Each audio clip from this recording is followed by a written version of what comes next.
gentlemen, may I have your attention, please? The show starts in 10, 9, 8, 7, 6, 5, 4, 3, 2, 1. Big plays are nice. They're good. We need more. The following show is for mature audiences only. Tri-City Sports.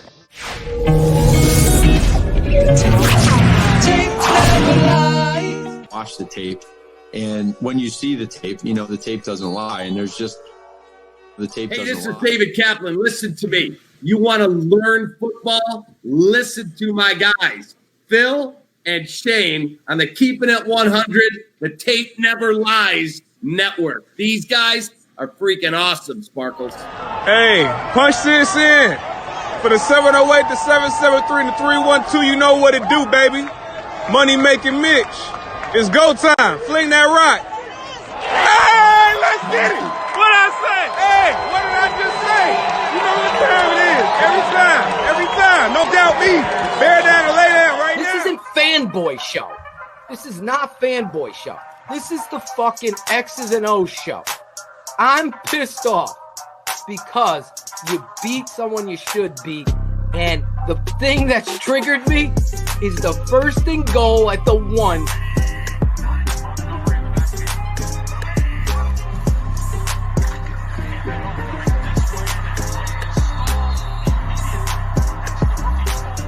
Yeah. And you're running fucking cutesy, tootsie, My Little Pony fucking reverse with a tight end.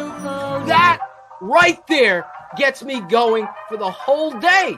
For the whole day, it's going to bother me. Should have been 14-3 there. And then instead, you're 10-10. Right. The whole fucking game. That's Can't do football. that. Phil, you can't do that next week. Playoffs? We'll talk about playoffs? Oh, Can't. I know. Bad habits don't go away, Claudio. What do you say? You can't fix stupid. Stupid is, stupid does, Mr. Blue. I guess. Stupid by an emotion, not jet sweep at the fucking 1 with a tight end. Who does that? Big plays are nice. They're good. You want to lose games? Do that shit. Laugh it off. You fucking clown. You can't fix stupid. Get in the shotgun, throw empty. You ain't playing Green Bay. You're playing the Jags, who, by the way, are 32nd in the fucking league. They've lost 14 straight. You want pop? You want cheerleaders? Get the fuck out of here. Yeah, like where we're at. The Bears came out and really did what they needed to do down in Jacksonville. They stepped up on defense. I know it's still the Jaguars, but they came out and put it on Jacksonville to make their statement to head into Week 17 with the showdown. Green Bay in Chicago, playoffs. We'll talk about playoffs? Speaking of history, this is 100 wins now for you guys against the Bears. Obviously, you've been a part of 19, 20 counting playoffs. What does that mean to you?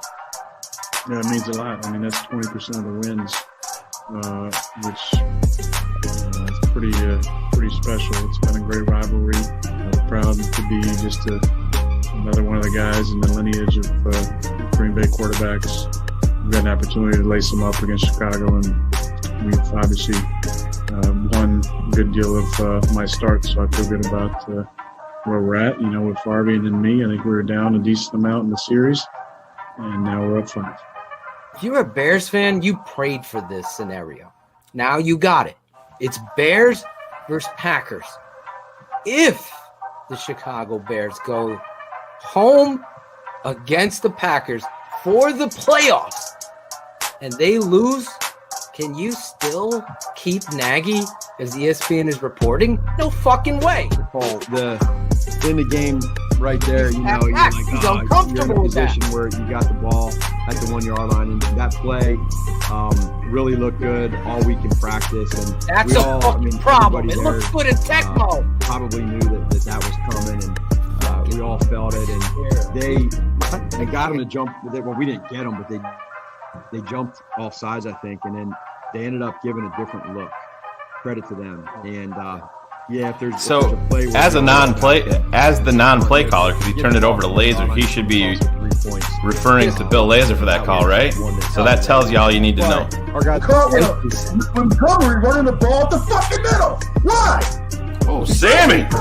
I'm sorry, guys. I get a little intense. No, we love it. We love it.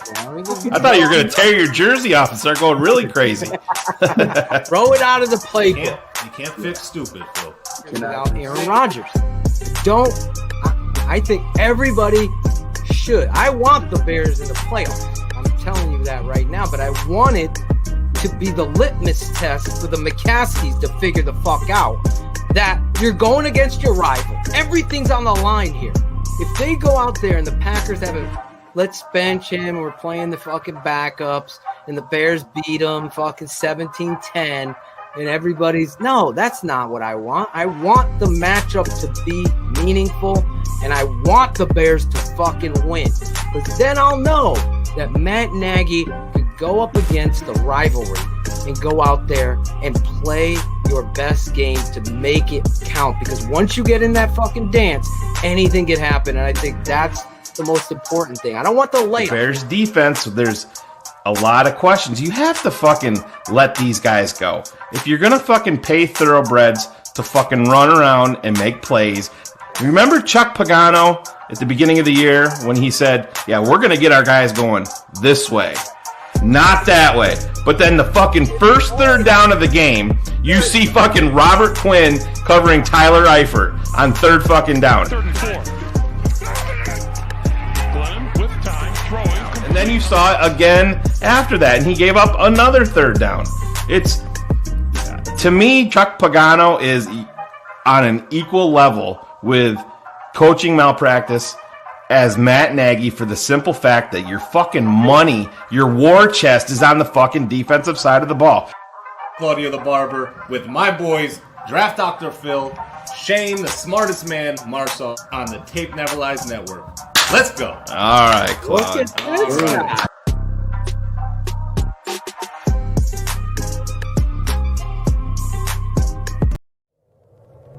Draft Dr. Phil and the smartest man. Keeping it 100.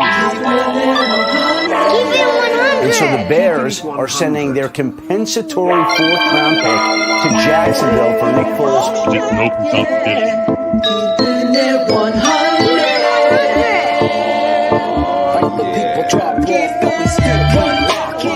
I know we need to run the ball more. I'm not an idiot. Keeping it 100. Keeping it 100. Keeping it 100, baby. Open competition. Keeping it 100. Draft Dr. Phil and the smartest man. Chicago Bears select Cole Kmet. Guess who's back? The two dudes that kept it real. The dynamic duo that you love, the smartest man at Dr. Phil. Breaking down the film, never a problem, kick it straight. Most shows focus on stats, we focus on the tape. We keeping it 100, never running east or west. We coming with that truth, cause that's what our fans expect. Cut off the freaking anchor, moving forward to be free. But don't you worry, Shane's got the dumbest tweets. It ain't no secret, Phil and Shane got some haters. But now they're moused up like the true and now and laters. Debaters, stars get kicked like Coach Tabor. Cuts had to be made, we added a barber moderator. Up and down, boys got you double checking. Sad sacks rolling like a fool drunk texting. Flexing on the truth cause you know they'll never change. Real, recognize real, that's what you get with Phil and Shane. 100's what we do when we're breaking down the Bears. Fuck a play or a captain, all of the upstairs. The tape never lies, the truth you see, with eyes we analyze, so there's no babies like Maybelline. Straight to the truth with acumen and facts. We got a sad nerd, but he's not just giving nerd stats. Hard crash, big impact like Max Sack. Every Wednesday night you got the smartest man and Phil back. Now we know you're smiling like a fat kid with fun dip. We're back better than ever and we keeping it 100. Keeping it 100, baby.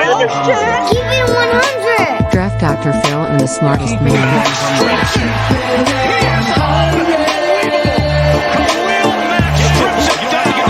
Keeping it 100. Draft Dr. Phil and the smartest man. Keeping it 100. Draft Dr.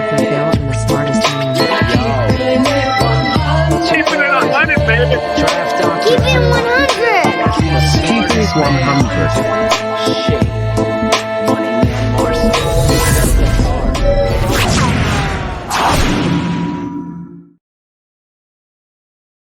Yo, what up? This is Claudio the Barber. No music. There it is.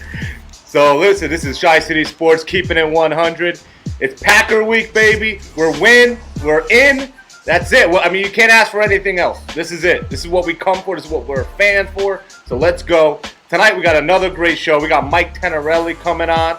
And maybe there's a rumor we got Peter Bukowski coming on. Whether you like it or not, he might be coming on. So you know who's coming. Draft Dr. Phil, Shayne Marsaw. Let's go, boys. Where are you guys at? There you are. What up? What up? You didn't tell me we're doing the office attire tonight. I figured you were on page. We're counting it down to representing our the final Beatles. episodes on Netflix. So we got to wear our office. I mean, I love the show. It's on Comedy Central like all day, every day. Is it? Yeah. It's going to like Peacock or something. It's going to like some other. Is that Claude's audio? It's going to something else. No, it's my heater in the back. I got to turn it off in a second. You can hear it humming a little.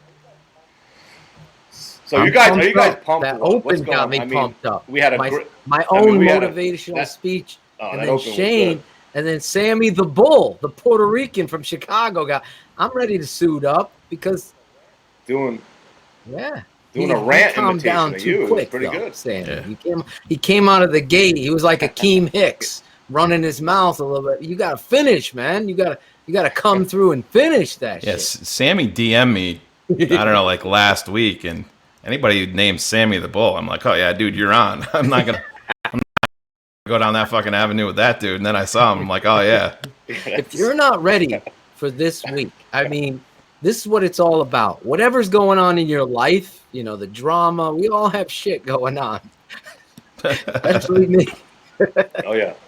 No pun intended. No pun intended. But the reality is, this is what you play the game for. You know, I hear Herm Edwards. You play to win the game. But in the rivalry game, you play with everything you got. If they go out there and they fucking lay down or they're missing assignments or loafing, this is it. This is the last fucking page of the book. You can't fucking save that like Helen from the fucking library. I'm going to close the book and read it later. No, you fucking finish it now. This is what it's all about.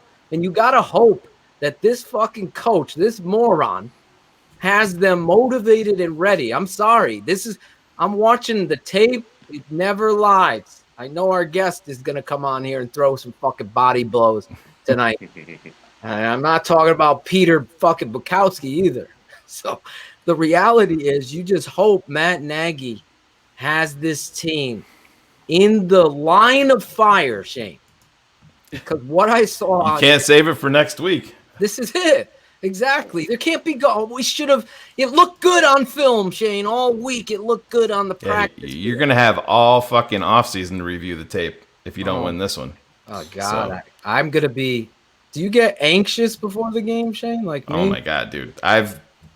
It's Wednesday, and I feel like I've waited 3 weeks already because we deserve this. We want this. I mean, as Bears fans, we're not Packers fans, obviously, but they 28 consecutive years of Hall of Fame quarterback play, pretty much. You heard him in the open talking shit. He's like 100. So you've won 100 games, and you've been involved in 20 of them. He's like, well, 20%, can't stand rubbing it right in the fuck. Yeah.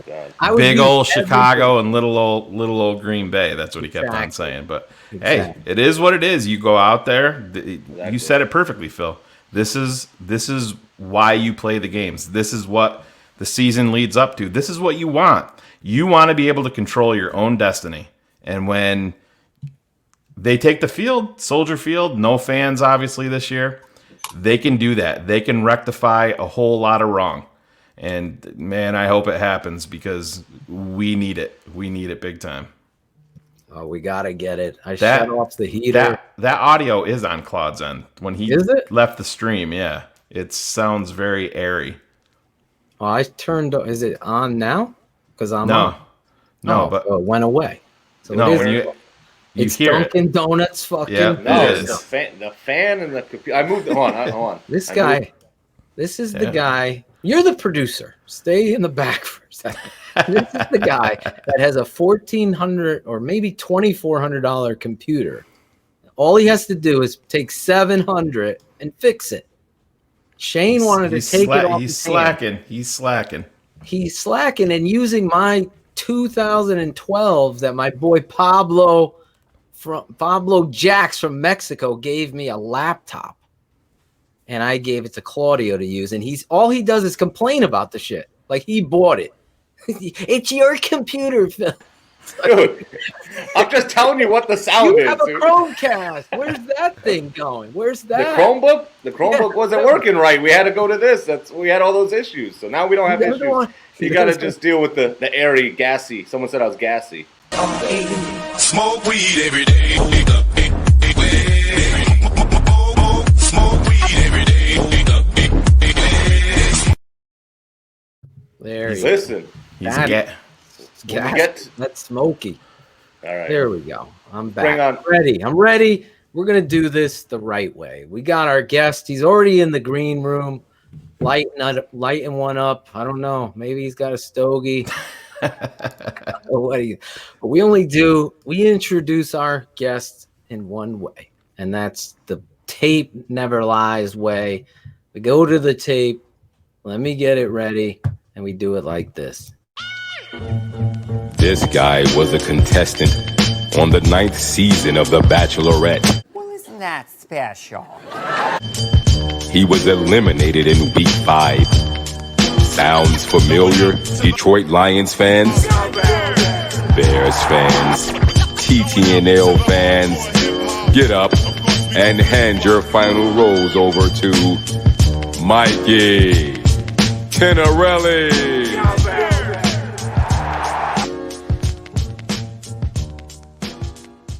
There he is, Mikey Tenerelli. How many times am I going to fuck up your last name, Mike? The Paisan can't even get my last name right. Oh, Mike, you don't even know.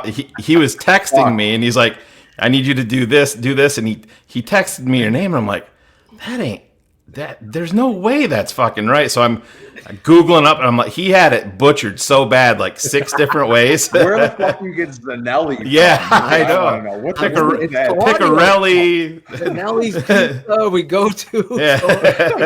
I got friends. Torelli's. I know the Torellis. I know the Tonelli. My Paisan. I got you. So I fucked it up. I put you in the I love the intro, though. Thank you. Oh, you deserve it, man. You're a big fan of the network that we've built here. And you actually reached out to me on Instagram and was like, dude, fucking love what you... And I'm like, oh, my God. I read the last name. Of course, I fucked up the last name later. But I'm like, this is a Paisan. I could just tell by text. And my wife says, never read into text. Because Greg Braggs is always crying about, son, it sounds like in text. Then you call him. He's like, I wasn't mad. I was just saying. You know right away. You know. Oh, yeah. You know when you know. You know when you know. And you appreciate the intro, though. Thank you. You're welcome, man. So before we get into some football, obviously, we got to get the Bachelorette out of the way. Let's get the fun stuff out of the way. There you go. How the fuck does that happen? I saw a little interview with you, so I kind of know, like one of your boys kind of set you up. But let the audience know how you got onto the Bachelorette. It wasn't me doing it myself. Just to cut to the chase, it was one of my good buddies applied for me, set my photos in that we took together, things like that, filled out the description for me, everything, and just sent it in. And then all of a sudden, I'll never forget this. I was shopping. I don't know what I was doing. I was grocery shopping, I think, and I get a call from California, from LA, and usually 99% of the time I don't answer those calls. I know you guys probably don't either. It's like, what is this? Whatever. But so I answered it. On a trip, on a cruise. Yeah, you've inherited 1.5 billion from a king. And exactly. So So I answer the phone, and it's a producer from The Bachelorette, and they said they were really interested, and they want to fly out and meet me. They want to come to Chicago. They want to sit down and talk to me. I'm like, what are you talking about? I had no idea. No, because he didn't tell me, and then I kind of put two and two together because he was always saying I thought I'd be good for the show, and I'd be perfect, and this and that, whatever. It worked out. Well, it did work out. Yeah, I wouldn't be here, right? You're my paisan now. I mean, yeah. Speaking of paisans, Pagano, our defensive coordinator, Mike, you played in college. What position did you play? Sam linebacker, just like you said. Ooh, there you go. Can I scout or can I fucking scout? When you know the game. My wife, I swear to you, quick story, real quick. I'm at the gym. I see this kid. He's like 6'4", about 245. I go, he played tight end, right? He's like, yeah. Then I see another guy, defensive end. I'm calling them all out. My wife's like, how the fuck do you know me? Can you stop, please? I go, you never played football in your life, have you? Kid's like, no, I've never.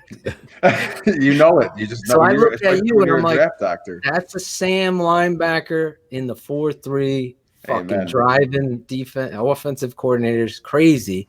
Our defensive coordinator, though, Mike, I'm concerned. We're going up against Green Bay. I've been cutting the tape. You're a patron. Do you know your patron number? 490 something, 480 something. I was high fours. I didn't look. I tried to look it up to try and find what exactly. Oh, I can get it for you. Change your guy. That's become my full-time job. People are, oh man, what's my patron number? People are intoxicated by that. It's surprising, but yeah. People want to know. Inquiring minds. I want to know. But yeah, Pagano, these fucking zones that he's using, especially with this group. Are you concerned as much as I am with Pagano going up against Green Bay? It's giving me agita, as us paisans there, right? My stomach's bothering me just thinking about it because I just don't get, and you guys have said it before, and every time I see it myself, I'm just scratching my head. Why the fuck is Khalil Mack and Robert Quinn dropping into coverage? Why? Shane said it. They're your horses. Let them run. Let them play. Those guys should never be dropping back in. And the other thing I can't stand is Fuller, 15 yards off the line of scrimmage, and it's 3rd and 3. It's just like, get your ass in a fucking cover 2 or cover 1, especially this week against Rodgers. Yeah. One of my keys to the game, which I had on here, which I'm sure we're going to be talking about, is we have to get to Rodgers. You have to get to Rodgers either with your front 4. If not, you got to bring Smith. You got to bring Danny. You got to bring blitzes. Go into cover 1 safety deep, and just say, here it is. Fuck you. Yep. All right. I mean, if you beat us, you beat us. Yeah, exactly. It's like we're listening to our phone conversation today. God. If you just sit back in the nickel, whatever it is that the next DB, and then you got Quinn and Mack, your 2 best pass rushers covering somebody. Even though I hate to tell you, Mack is getting pretty good at it because he's been doing it so many fucking times. But you see it, he busted up a few plays last game. I forgot what game. The game before. Vikings game. Yeah, I mean, it's sad to see that he looks really good doing it. I mean, the guy's just an unbelievable. He's one of the great, the best athletes in football, in my opinion. But get those guys up the field, not too far up the field like Quinn does sometimes, but rush the fucking passer. Stop the run. All right. Like we talked about, I played a little football in my life. Anything from Pee Wee football all the way up to the NFL, even the pussified NFL, which it is now. I mean, you can't even touch anybody. It's not the game it was before, even 10 years ago. Okay. But even to at every level, the coach always preached, and it was right. And it was any coach. If you can stop the run and run the football, you always have a chance to win a football game. That's what we were taught from day one. Why does it have to get so cute in the NFL? Why does it have to? It's still the game of football, in the trenches at least. Okay. So this week, obviously, it starts with stopping the run, but you have to get after Rodgers. You have to make him uncomfortable. It's kind of the similar game plan with Brady. I know Rodgers is a little more shifty in the pocket, but you have to get him uncomfortable. If we're sitting back in the normal defense we're always in, we are just going to get fucking torched. I don't want. I'm a huge Bears fan. You guys know that. I don't think that's going to happen. I think we're going to be smarter than that.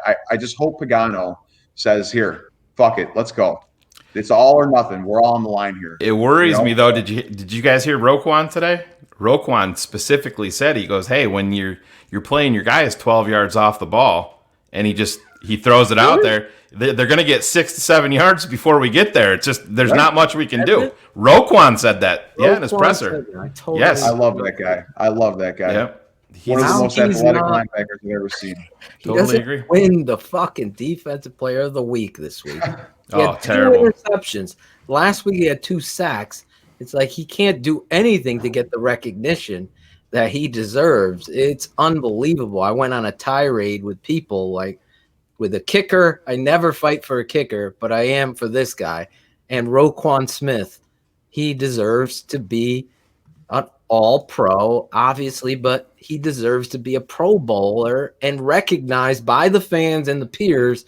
There's no inside backer playing better than he is right now. It's on the tape. It's there. And last week was a testament to that, Mikey. I mean, to have 1 pick at an inside linebacker. And he was so excited. He was so damn excited about that first one too.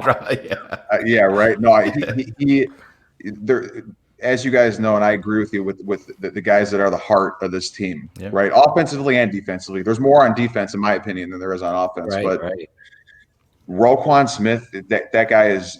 I just love the way he flies around. He fucking plays his ass off. He does it without even talking. And I don't mind. I don't mind the shit talkers. I was a huge shit talker when I played football. Only when I was playing good though. Because were you a shit talker on the show, Mikey? Were you a shit talker on the show? Yeah, I heard your wife thought that. I don't know. Yeah, she goes, "Yeah, I think I know him. He was a bit of a dick. I'm not gonna lie." they know how to manipulate you into a role. Oh yeah. Yep.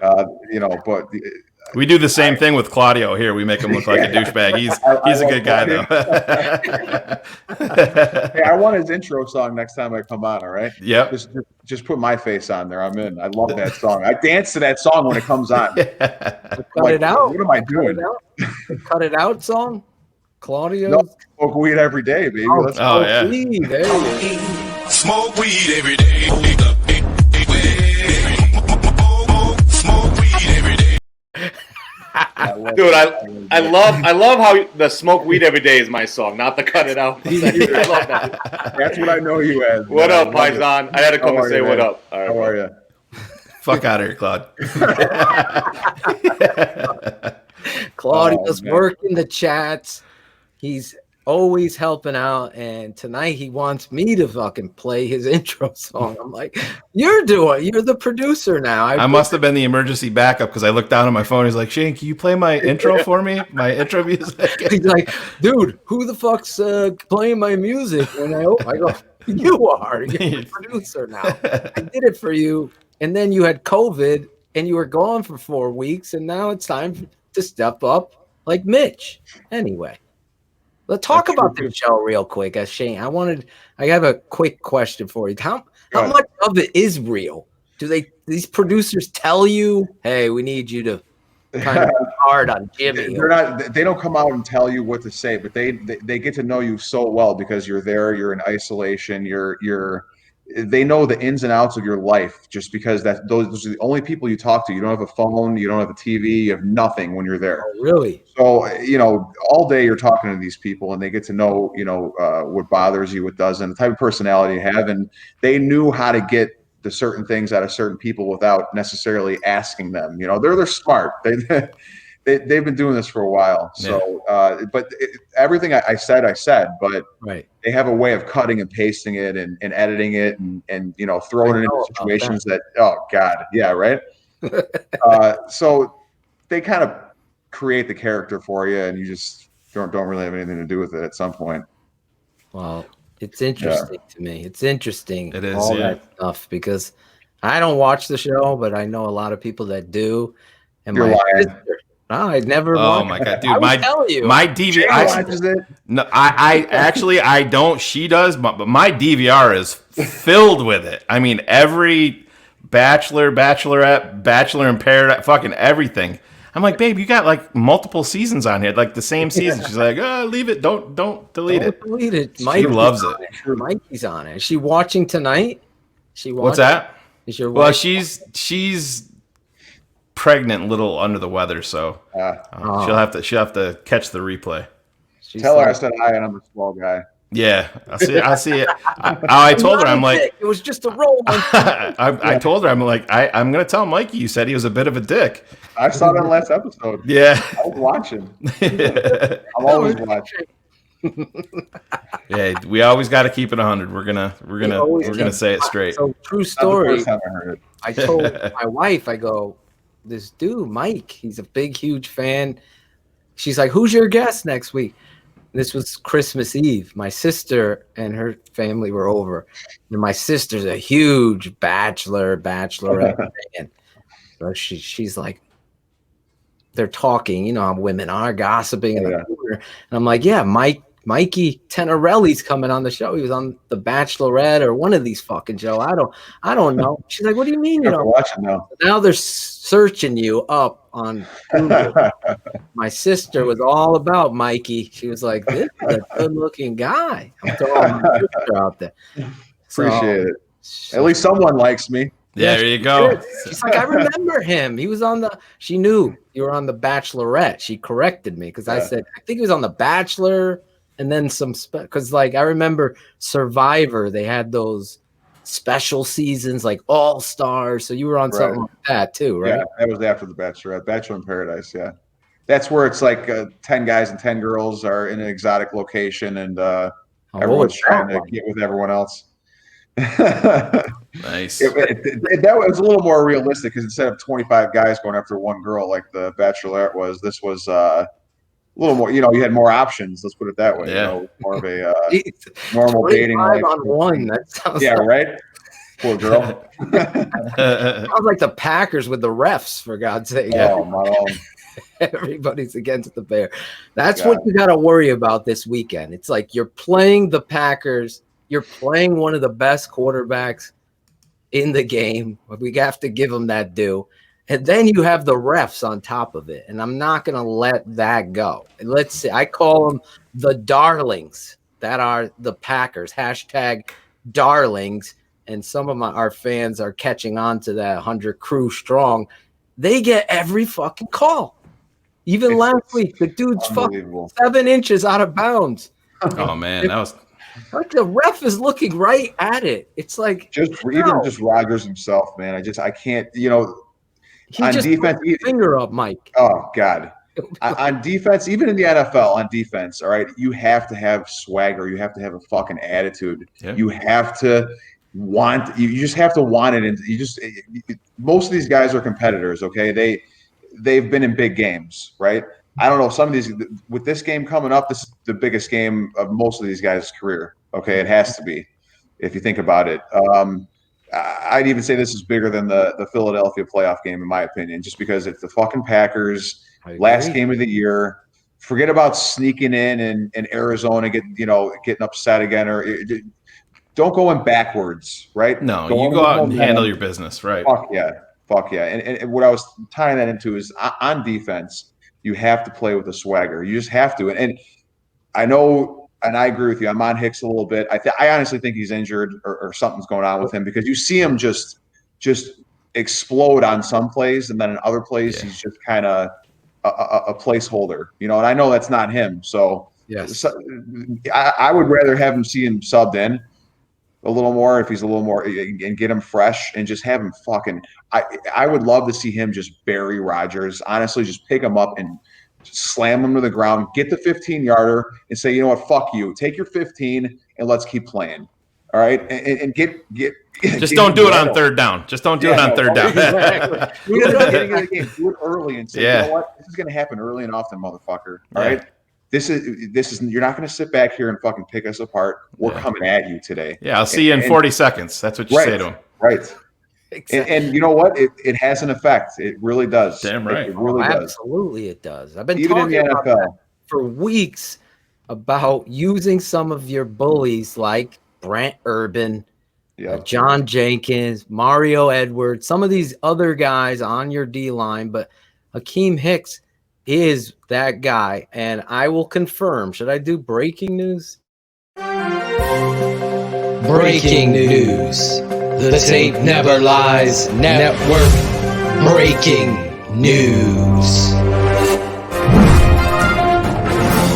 Oh, yeah. You guys know this network is definitely different than any other place. And if you're under a rock, then you don't know. And this might be your first time. I'm breaking news here. I'm telling you, verified by 2 reliable sources, that Akeem Hicks and Khalil Mack are playing with real big injuries. And they're out there playing and Quinn hard. Yeah.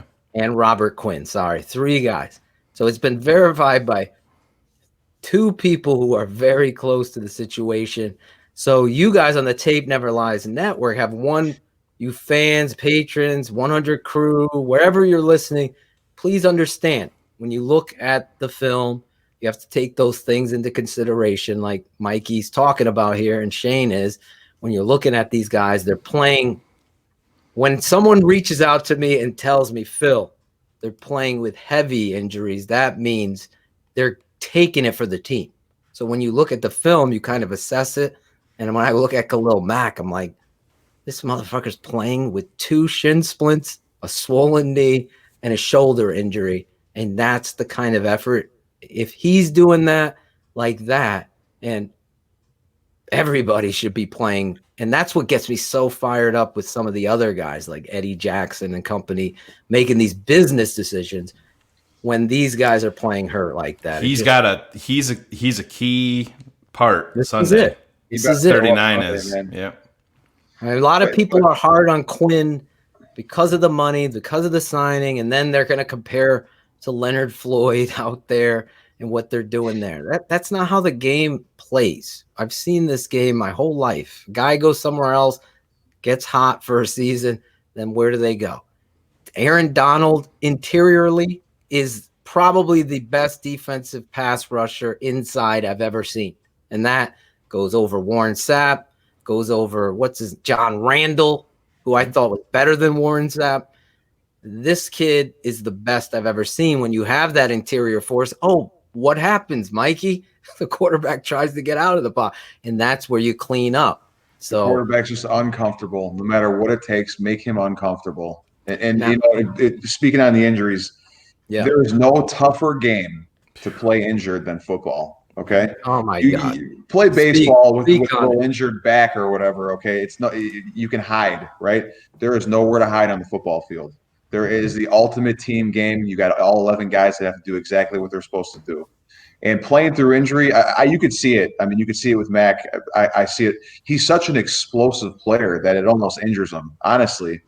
And Hicks is the same way. I see it too. It's just like they have those fast twitch muscles that none of us will ever have, and it's the body almost can't sustain that sometimes. But you love to see those guys that are still all heart and they're fucking playing their ass off, you know. And I like to see Hicks not just stand there sometimes. Yeah, maybe like I said, maybe that's a substitution thing. Maybe Pagano's got to pay a lot more attention to that. You know, he's got the horses too. I mean, Mario Edwards is a guy that stepped up, and Nichols has been playing tremendous. Oh my God, yeah, out of his mind. Yeah. So you got even Brent Urban, Jenkins. You got guys that can go in there. And listen, you tape heads, real quick, business side, patron. You guys are going to get the Tape Never Lies tomorrow morning. I was actually doing a live for Claudio and Shayne narration of it. I will break some news. I had surgery on yesterday, so I couldn't come on. I couldn't break down tape yesterday because I had to get a colonoscopy. I'll just keep it too good, Phil, or what? So the whole prep of a colonoscopy is worse than the colonoscopy. Oh, believe me, I got the fucking play-by-play. I've had one, so I'm no pain. I thought maybe I can get it done for tape, the patron people for today. But when he means the Tape Never Lies is coming out tomorrow, it's the Tape Never Lies colonoscopy part. You guys aren't getting the game yet. If you've never had one, I'm just telling you, the prep is horrific. You have to drink this drink, and you got to be by a bathroom. it cleans you completely out, and then you got to do it again the next morning until you get the cold. That like Mikey texted me, you were 100% right. The easy part is when they put you to sleep and it's done, and you wake up, and now you can eat and be different. But anyway, I just wanted to keep it 100. People are like, you had surgery. Oh no. So there's what was going on. So tomorrow, Tape Never Lies, Patron, that'll be out. New Year's Eve, Mikey. You got anything big planned for New Year's Eve? In this COVID world, no. Shayne, do you live in Chicago? No, I'm New York. Okay, Upstate, you guys are both East Coasters. Oh yeah. Yep. So you don't come across as a city boy to me. That's good though. Yep. But no, I'm right on the St. Lawrence River, Thousand Islands. Gotcha. Yep. Where they made the dressing. Yeah. Thousand Island dressing. One of my go-tos when I have a salad.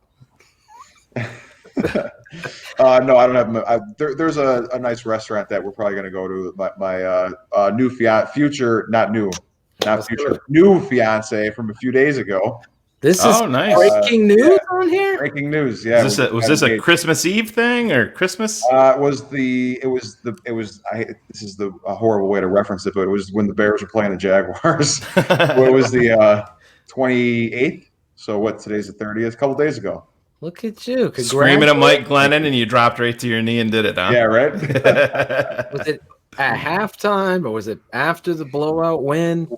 We were skiing, so I had the game. I was checking the score. I kind of kept my nerves down a little bit, and then I did it, and then we the proposal, and then we came back down to the condo and we watched the game a little bit. So it was kind of a nice little combination. I wasn't horribly worried, but about the game, but when I'm looking at the phone, it's 10-10, 13. Oh I'm my like, God. what the fuck is going on?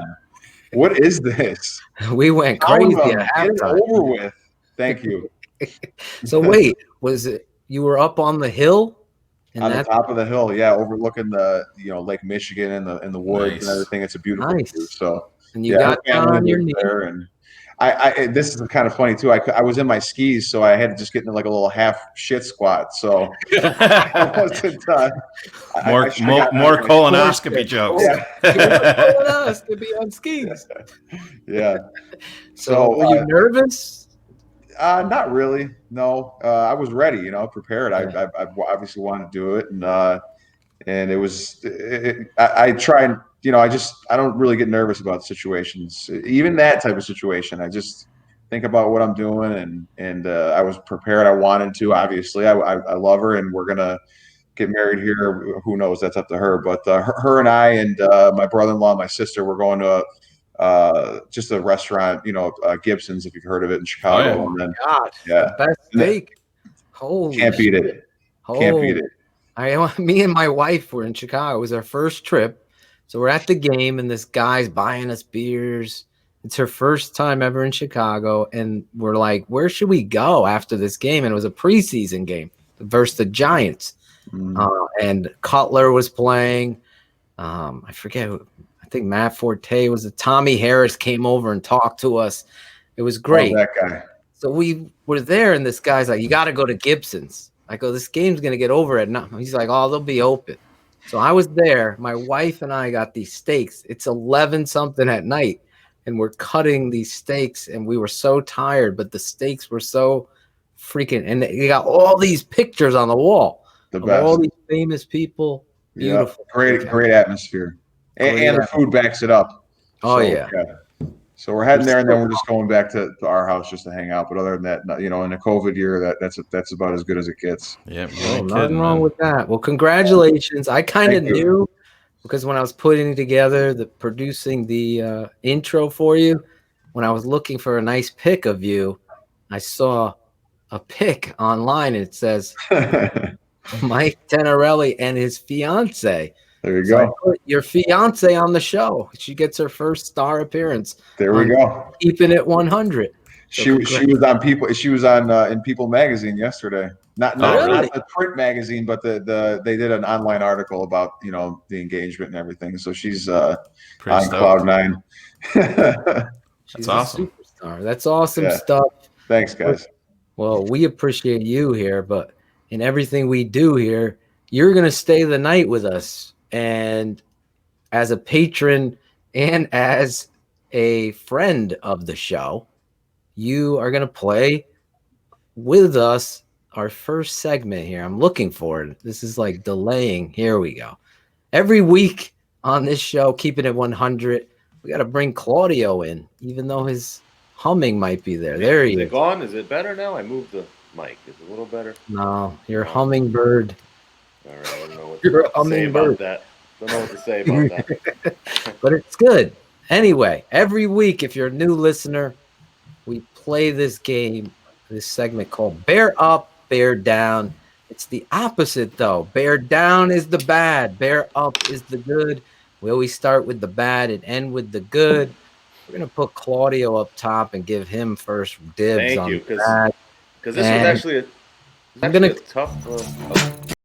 You got to wait for the Go intro ahead. song. This is Mike Tenerelli's fiance's favorite Keeping It 100 Love it. song. Bear up, bear down.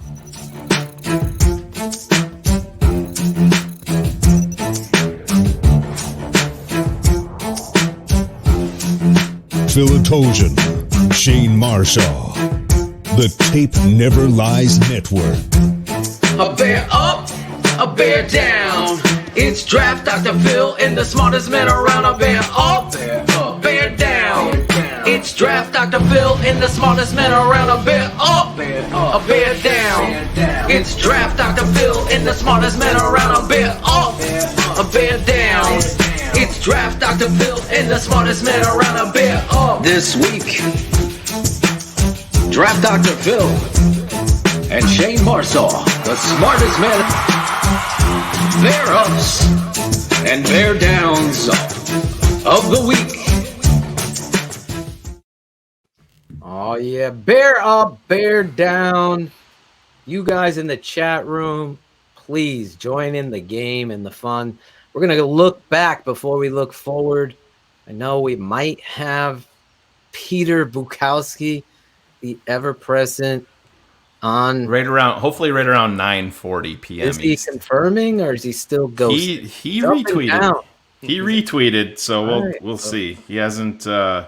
Definitely going to bring, obviously, Mikey and Peter toe-to-toe in the ring. Yeah. The Bachelor versus... We do have a preview of. We I do wish have it a was in person.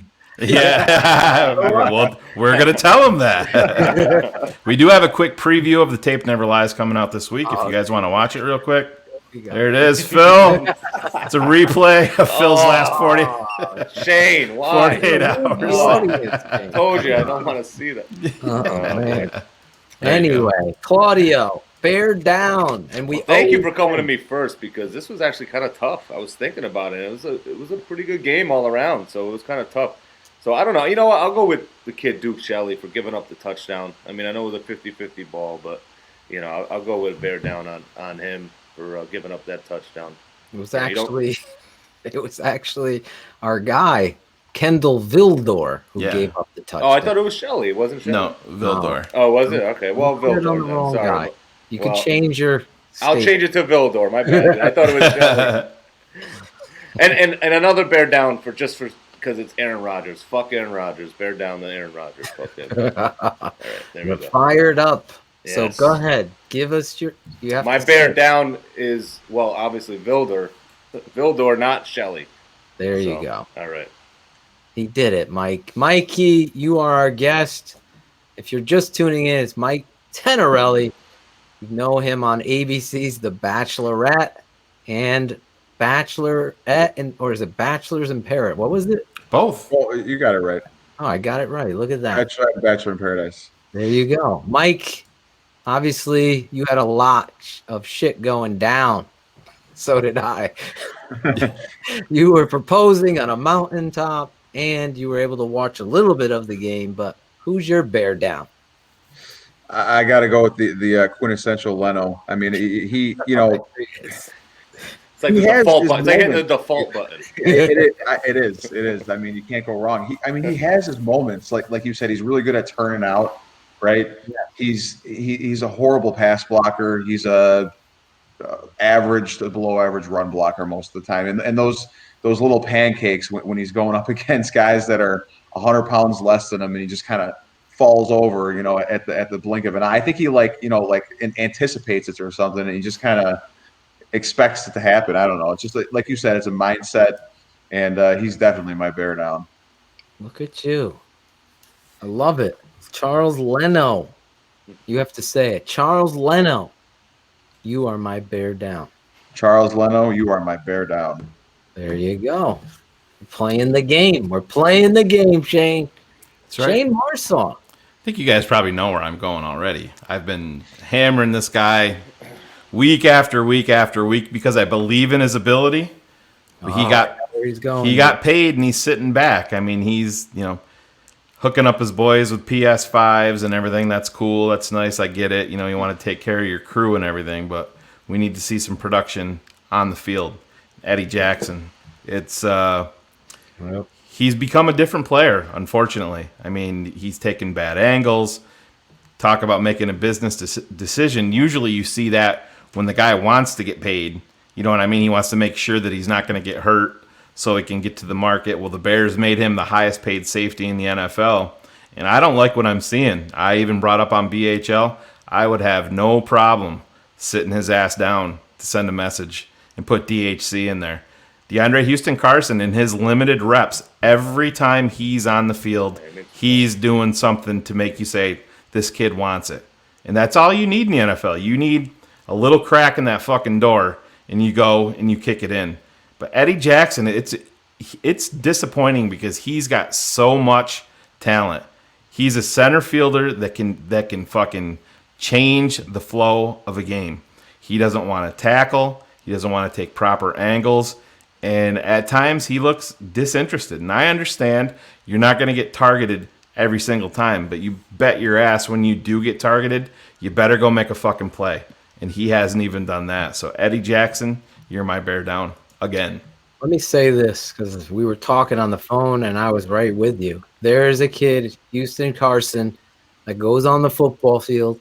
He's not as talented as Eddie is. What he does is what Mikey was talking about is have that aggressive button, that ability to just get into somebody and make a football play. That's all you're asking Eddie to do. And when you don't do it and you're totally high on helium about yourself, on the football field, you play condensed air. You're all hot air. You're all talk.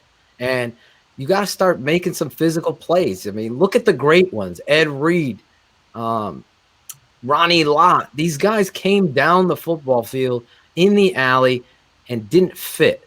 They made people have fits because they were afraid of them. And Eddie has the talent. He has the ability to be a big player. But right now, he's playing soft as puppy shit out there, and it's costing you in games because his, play before he got this contract, he was a game changer. He took chances, but he also played with a hell of a lot more tenacity, and it's not there on the football field. So one of those things, I wish Greg Braggs was here to give us the Bob Knight quote that he shared with me the other day, but it was something, someone, maybe Shane, you could find it. Yeah, let me grab it. Talking about the bench. And you hear me all the time when I'm breaking down the film. You got to hold these players accountable. As a head coach, as a defensive coordinator, I don't care how much they're getting paid, how much you have invested in them. You have to admit your mistakes. You also have to hold players accountable, and you're in charge. You're the boss as the coach. It's your name on it. Eddie Jackson eating pine would be the most humble pie he's ever ate in his life. And you want to talk about a different attitude? Shane, you got that quote? Yeah, I do. It says, the greatest motivator in the world is your ass on the bench. Ass meets bench. Bench retains ass. Ass transmits signal to the brain. Brain transmits signals to the body. Body gets ass off bench and plays better. It's a hell of a sequence. Amen. That is the most beautiful poetry when it comes to football. From what Mike said about injuries to benching, this sport is so mentally, it just builds so much character. And how do you course correct somebody? You put him on the fucking bench. That's what you do. And this game is so fucking big. It's big like a playoff game because, and again, Mike, you're coming in here hot, fitting in perfect. It is bigger than Philly because it's right now. The coach, all the way down to the equipment manager, have to be ready to play this fucking game like it's the last thing you'll ever do. If you go out there with that attitude at home against Green Bay and fucking Bakhtiari talking shit about you. Shit. Aaron Rodgers thinks you're a fucking joke, Eddie. Meanwhile, you're fucking buying PS5s and playing fucking Fortnite. Go out there and start fucking headhunting for real. And I totally agree with sending people and sending a message to this fucking puss boy Rodgers. He gets every fucking call. Well, give him a fucking call. Call the ambulance. Fucking go in there, blitz his ass, go low. Send him the message. I'm not trying to hurt anybody. I'm trying to send a message to you. Coming all motherfucking day. You are going to be aware. Anyway, that's my fucking little mini rant. My bear down, Shane. After watching the tape, it's coming out tomorrow. Our center this week.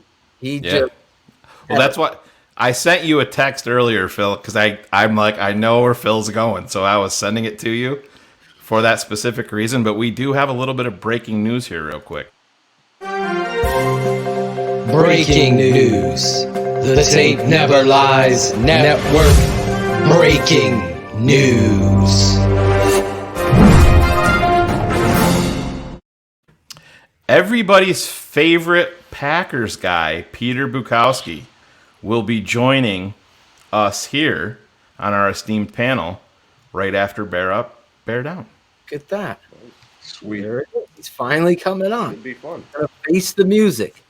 Those of you hating that, I don't understand. Yeah, it's been an interesting response on Twitter. People I'm like, do you guys not understand what we do? I mean, you can act like an ass and be pretentious like Peter does, and I mean, half of it's shtick, and because he knows that people are gonna, Bears fans especially are gonna bite onto it, but we'll hold them accountable. We'll talk to them about it and whatever. We're not gonna back down from having anybody on. Yeah, exactly. All these trolls can come on, but I don't. Peter has had more dumbest tweets of the week awards, I think, than most. He's in the top 5, we'll say. Yeah, he's been up there. Right, he's been with Lock and Fora. Claude hasn't been tweeting enough yet to take it over, but Claude's not a good tweeter either. But anyway, that's coming up. I'm with you, Shane. I think we don't know what to expect. I don't know this guy. I've never talked to him. Everyone's tough behind a keyboard, right, Mike? It's when you get faced up that you really find out people's true colors. But that being said, our center, really, he's got to be better this week. Yeah. Because you're going up against a team that's watching you, that knows you, and they're going to try to stop David Montgomery from running the football because that's the penicillin for this offense. That's been what's saving Coach Nagy's job, possibly. It's the two guys he doesn't want to fucking love, and that's Mitch and Montgomery. Now he's forced to loving Mr. Montgomery and Mr. Trubisky, and that might save his job, as we've said here 100 times. But our center really running those inside and outside zones. He's got the key and critical block. Those of you watching X's with the O's on the Patreon channel, you saw me and my father talking about the center and how important him and the guard and making the right call so that the front is blocked appropriately so your running back can read off of your butt cheek and go to where he needs to go. And so many times, especially this week, and he has been playing really good football, but number 59 from the Jags was giving him the fucking business, putting him into the backfield. He had his worst game, and you'll see it tomorrow. I really see this football player as somebody who was, moving up the board. He took a step back. So this is imperative, so important this weekend that he have a good game. So Mustafa, you are my bear down this week. Bear up. We'll play a minute. I wish we had Claudio's from Canada. Birthday Claudio's. Little daughter. We gotta I'll up get that. Yeah, I'll get that put back up. Yeah, we're going through a transition on our software end. Well, we're going to play a few seconds of this, and then we'll come back.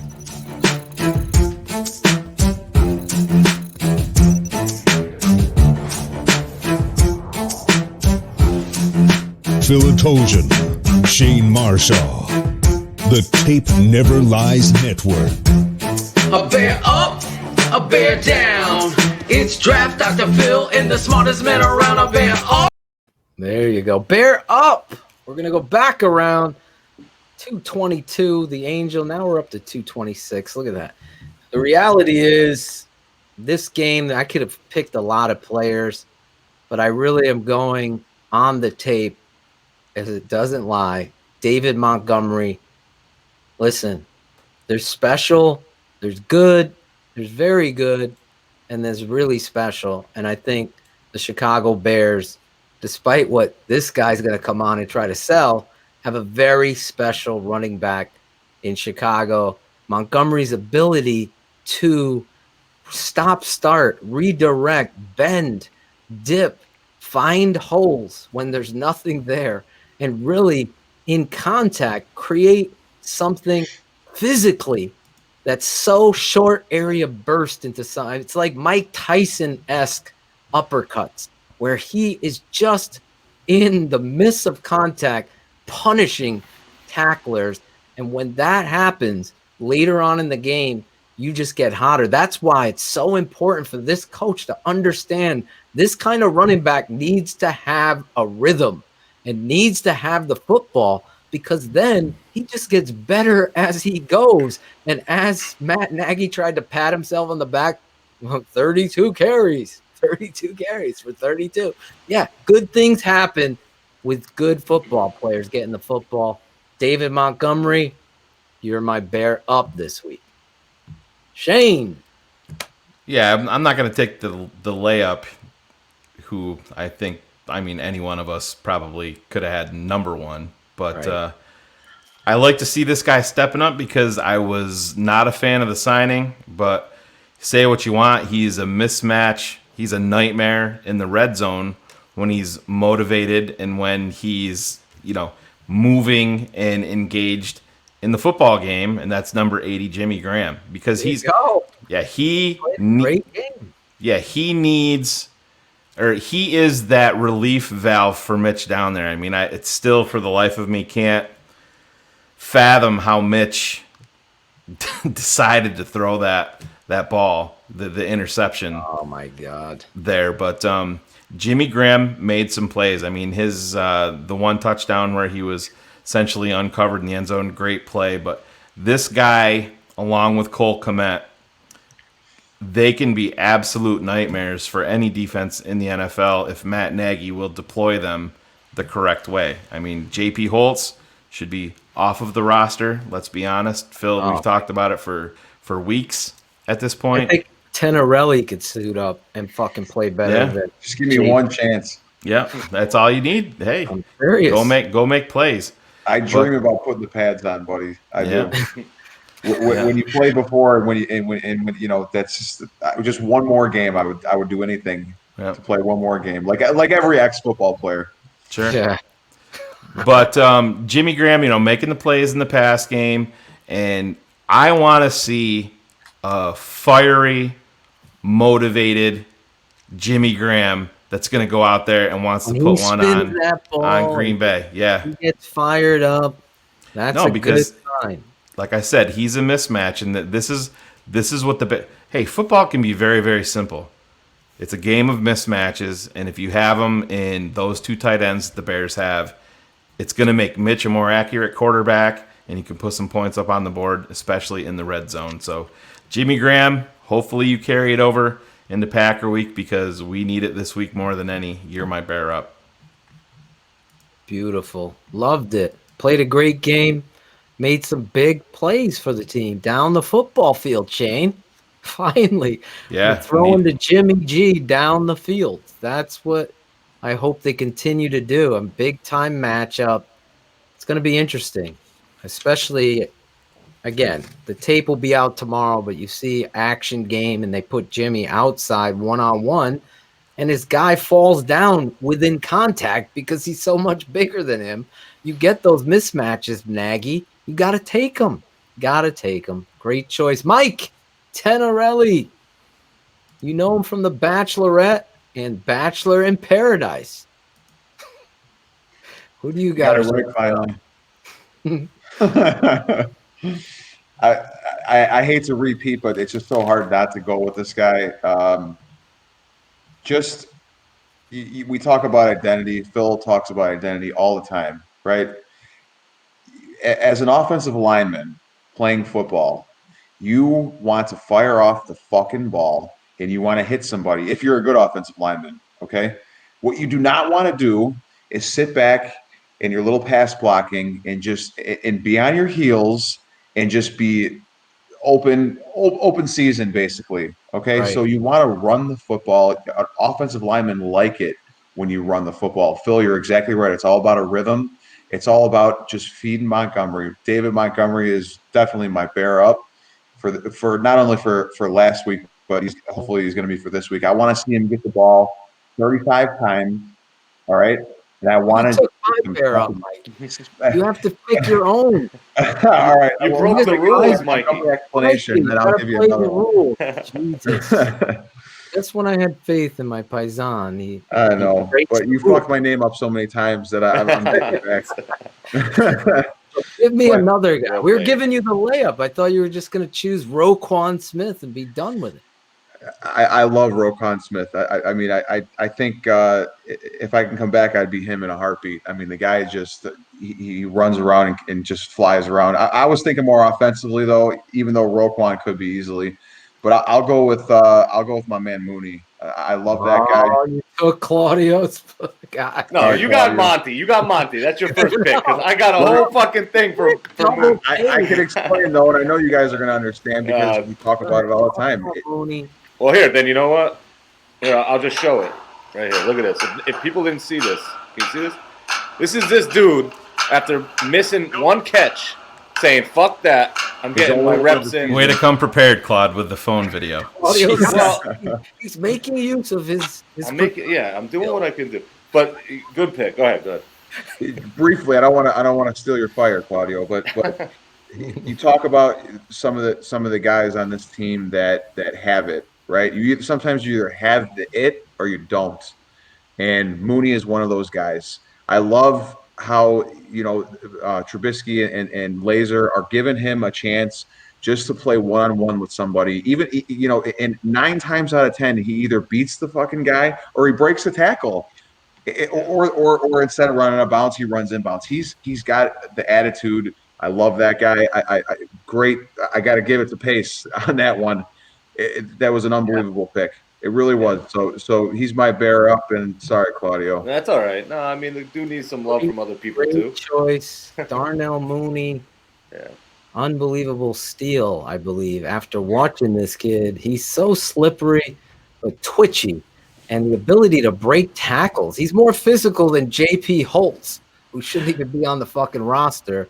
And Darnell Mooney will block people to the whistle. It's amazing. At 165, whatever. 165. We had Lemuel Stinson on at 150. He goes harder than Eddie Jackson does. So it's about a mentality. You got to have it. And Darnell Mooney has proven a lot of people wrong. And really, keeping it 100, I didn't know what to expect with this kid. And to see what he's done, he has made Anthony Miller an afterthought. And those of you patrons, tomorrow you're going to see some disgusting things by Anthony Miller again in this past game. He cannot play that fucking loaf game shit against the Green Bay Packers when it comes to that game on Sunday. Anthony Miller, he could learn a few things from Darnell Mooney. Claudio. Mike, you got to give me a Mo Mooney. Right? Mo Mooney all day, baby. Right? You get the reference, right? From In Living Color? You get that? Gotcha. All right. Some people don't get it. Spell it all out. He's got to spell it all out. All right. Listen. So obviously Mooney was going to be my guy, but I'll go with the other receiver. I mean, we got to go with A-Rob, dude. This kid came to play against his old team. There you go. I mean, he made catch after catch, big catches on 4th downs, on 3rd downs. I mean, the dude, he's been great all season. We want to hate on him. Sometimes he makes some stupid, mistakes here and there or whatever. But, I mean, this dude is, unreal. Should have been in the fucking Pro Bowl. Ridiculous. So, my bear up, very easy. A-Rob. There you go. Look at that. Bear up, bear down. You guys were participating in the chat. We have over 300-something people in the chat. And you're all playing. The Jamaican McCrazy. Jamaican McCrazy. Can we make it to the playoffs? Yeah. You got to win a game. You got to play against the Packers. Speaking of the Packers, we got our next guest in the holding room. The green room. We're going to call it the piss yellow and green room. You want to make up an intro real quick for him, Phil? I'm going to have to make it up on the fly because we didn't know if this guy was going to show up tonight, and I got to get my reading glasses on to give him the appropriate so Claudio doesn't have to do it. I'm going to relieve Claudio because he's not as twitchy with words as I am. Listen, you know this guy on Twitter. He's won multiple awards on this show for dumbest tweet of the week. He's in the top 5. You can find him on SB Nation, Packer Report, at Packer Report 66, podcast Locked on the Packers. You guys know him. I have never had the pleasure of meeting him. The rivalry week, Peter Bukowski stepping it up, coming on the show, facing the boys at the Tape Never Lies Network. Hey, I'm going to give you credit for stepping in the arena, Peter. How are you tonight? Well, what's the point of fighting if you can't get in the arena and box a little bit, right? That's right. There you go. This guy's already winning me over. Winning me over not with his passion for the Packers or his take on David Montgomery, which I thought was the shittiest take of the week. I got to tell you that. You got to look at the tape when it comes to Montgomery versus Jamal Williams. You're trying to paint that picture. Talk about that picture you're painting.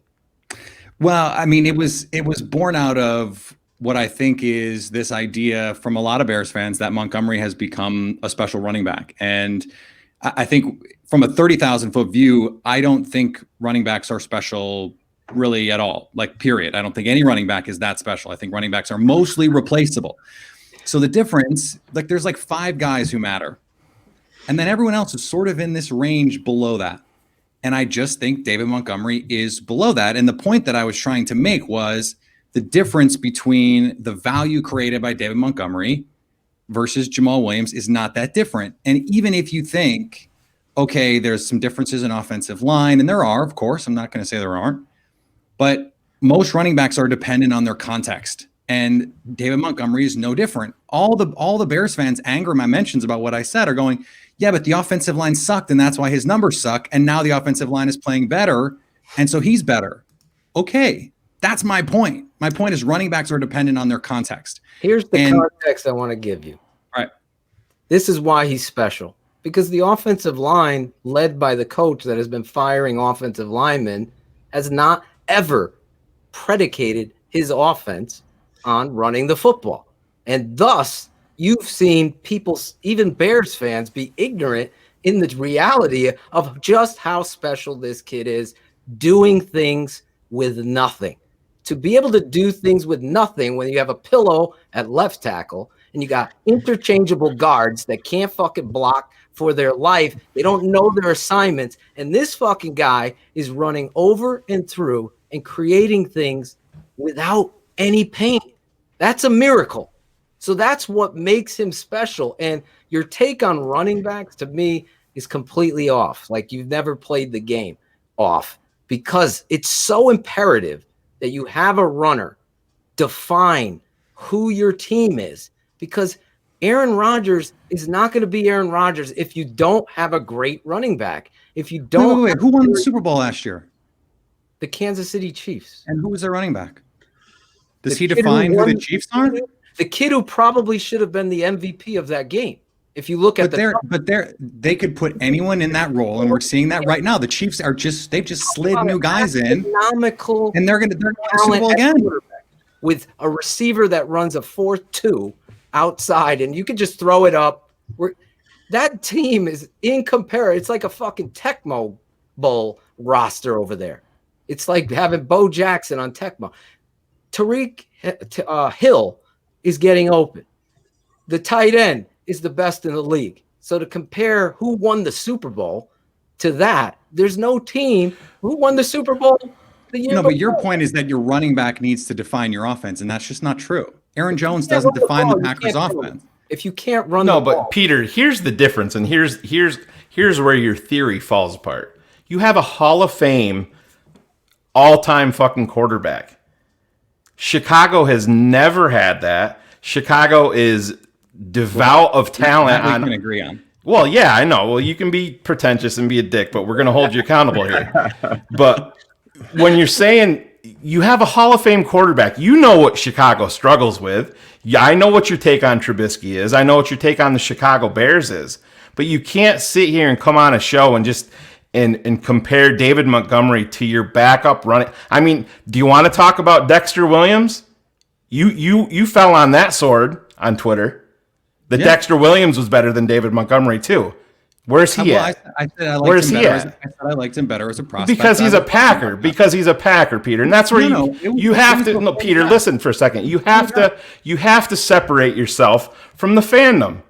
You do, and that's. I understand Bears fans can be dicks. I can be a dick, and you admitted it today that you go out there and that the Bears fans fall for it every single time. That's the NFL. That's what makes this sport so great and this rivalry so great. Of course, everybody's fucking passionate, but you can't go down the line and say when Chicago is inept on offense, their coaching staff is inept, and saying that David Montgomery isn't a fucking difference maker when they have really nobody. You have a Hall of Fame quarterback. You've had Hall of Fame quarterback play for almost 3 decades. We've never had that. And I'm not just saying that's the only reason that I'm bringing this up with David Montgomery, but I think you're selling David Montgomery very, very short on how talented he is. Functioning in this fucking offense, Peter. This offense is so you're 5-1 phantomly. You're turning it around to get into the playoffs to face the Packers because of David Montgomery. Let's keep it 100 there. And that's the reality of it. If there is no run game for Chicago. But I just don't believe that. I just don't believe any running back outside of maybe Derrick Henry is that impactful on any football game. It's in the tape.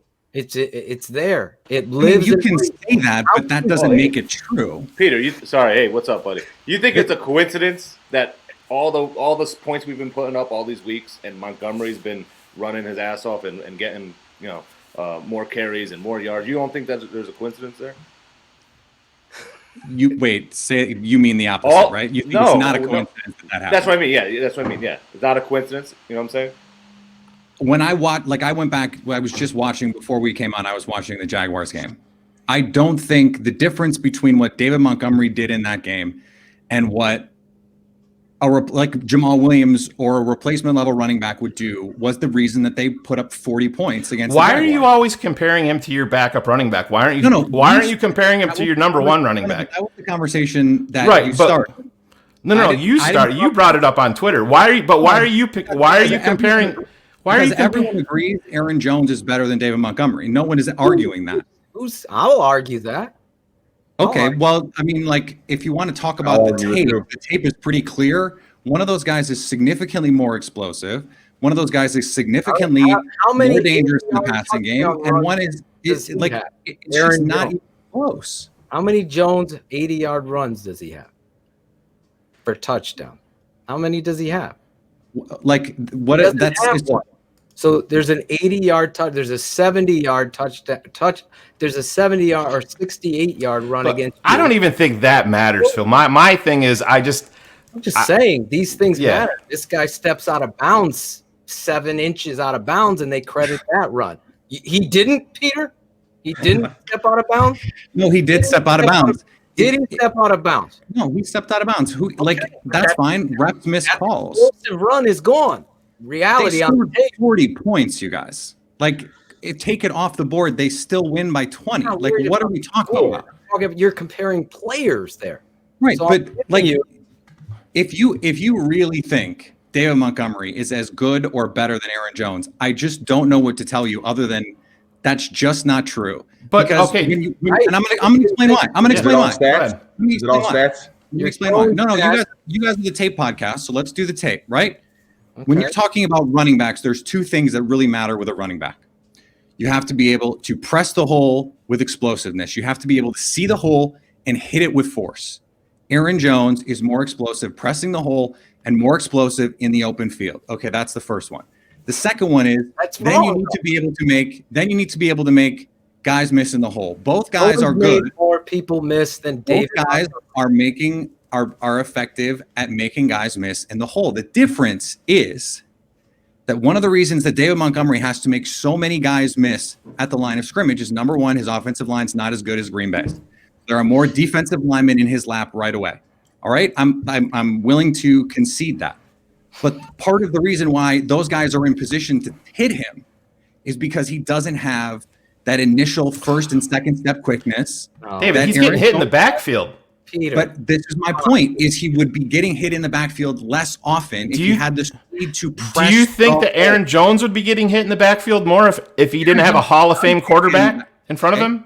Okay, so that's kind of important, really. Okay, but listen, what impact do you think that has? Because if a Hall of Fame quarterback, I think it has all the impact. All the impact in the world, man. Be specific, because if we're talking about loaded boxes, and I had the numbers, David Montgomery has faced less 8-man boxes than Jamal Williams, for example. So that is if you want to talk about effects, the quarterback being a threat means you have to play 7-man boxes, right? That's how you handle quarterbacks that are a threat. I want to talk to you about boxes and 8 versus 7. Why do you think, as a defensive coordinator, if you were the defensive coordinator for the Packers, that you would put 7 in the box against the Bears?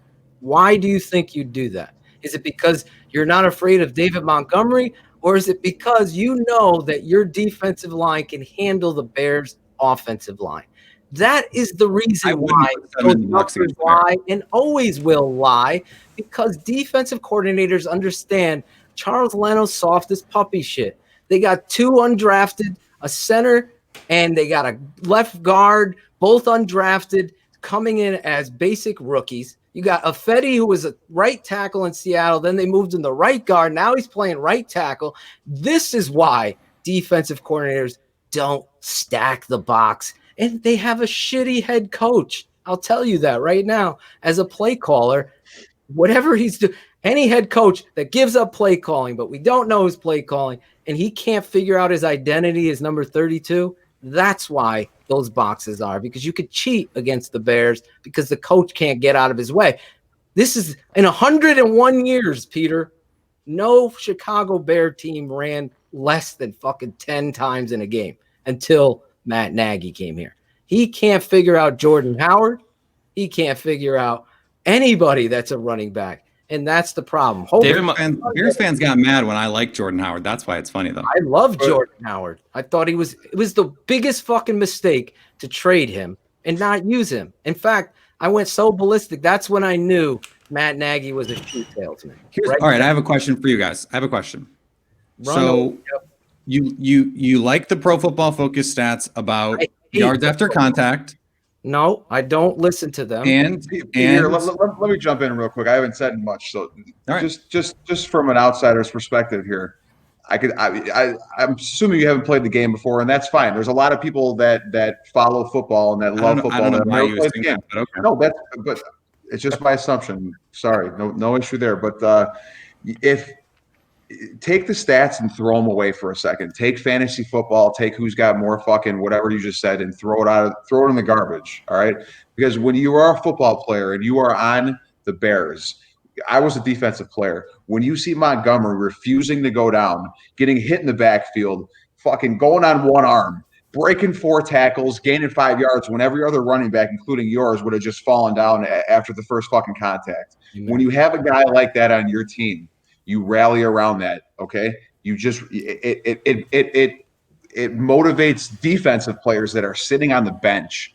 And when you see this guy fucking giving 110% of his soul to fucking running the football, no matter what he has in front of him, that's a huge impact on the Bears. And none of that's on the stat sheet at all. None of that's ever going to be. You can't come up with a stat for that. So where is the impact on the field over the last 2 years? Well, they don't run the football. They don't run the football. We finally had it. Yeah, exactly. Luckily, we just finally started to find it, and now we're the hottest team in football. If you ask me, we're not going to sit here and say that the Bears are. We're not going to be we're not fanboys and saying that the Bears are a superstar team and all this bullshit, Peter. But listen, you know enough about football that, like Phil said, you have to create an identity, and the Bears' identity should, and it always should have been, being able to establish the run through David Montgomery, but instead Matt Nagy. I mean, Peter, you've watched enough football and you've covered it for a long time. You're a Syracuse guy, so I respect the hell out of that. But David Montgomery, the first play of the game against Houston, has an 80-yard touchdown run. Matt Nagy handed the ball off 10 more times the entire game to him. No, the run game has been... It's embarrassingly bad. He has not been able to put together a competent run game. But it's not that. It's not that he hasn't been able to put it together. He has no interest in it. Yeah, he has no interest. Yeah, but like... he's more... We're just going to have a philosophical difference here because it doesn't bother me that much. It really doesn't. Because you win... like Mike Patton had this phrase last year where it's a lot quicker to fly to Miami than to walk, right? Sure. You get beat defensively more quickly through the air than on the ground. And it's not a coincidence that the two best offenses in the league this year by far are Green Bay and Kansas City because they throw the ball better than everyone else. Because you have Hall of Fame upper crust quarterbacks. Yeah. Yeah. That's the separator. There's really nothing else. There's really nothing else. But Peter, it's kind of important, is what I'm saying. It is important.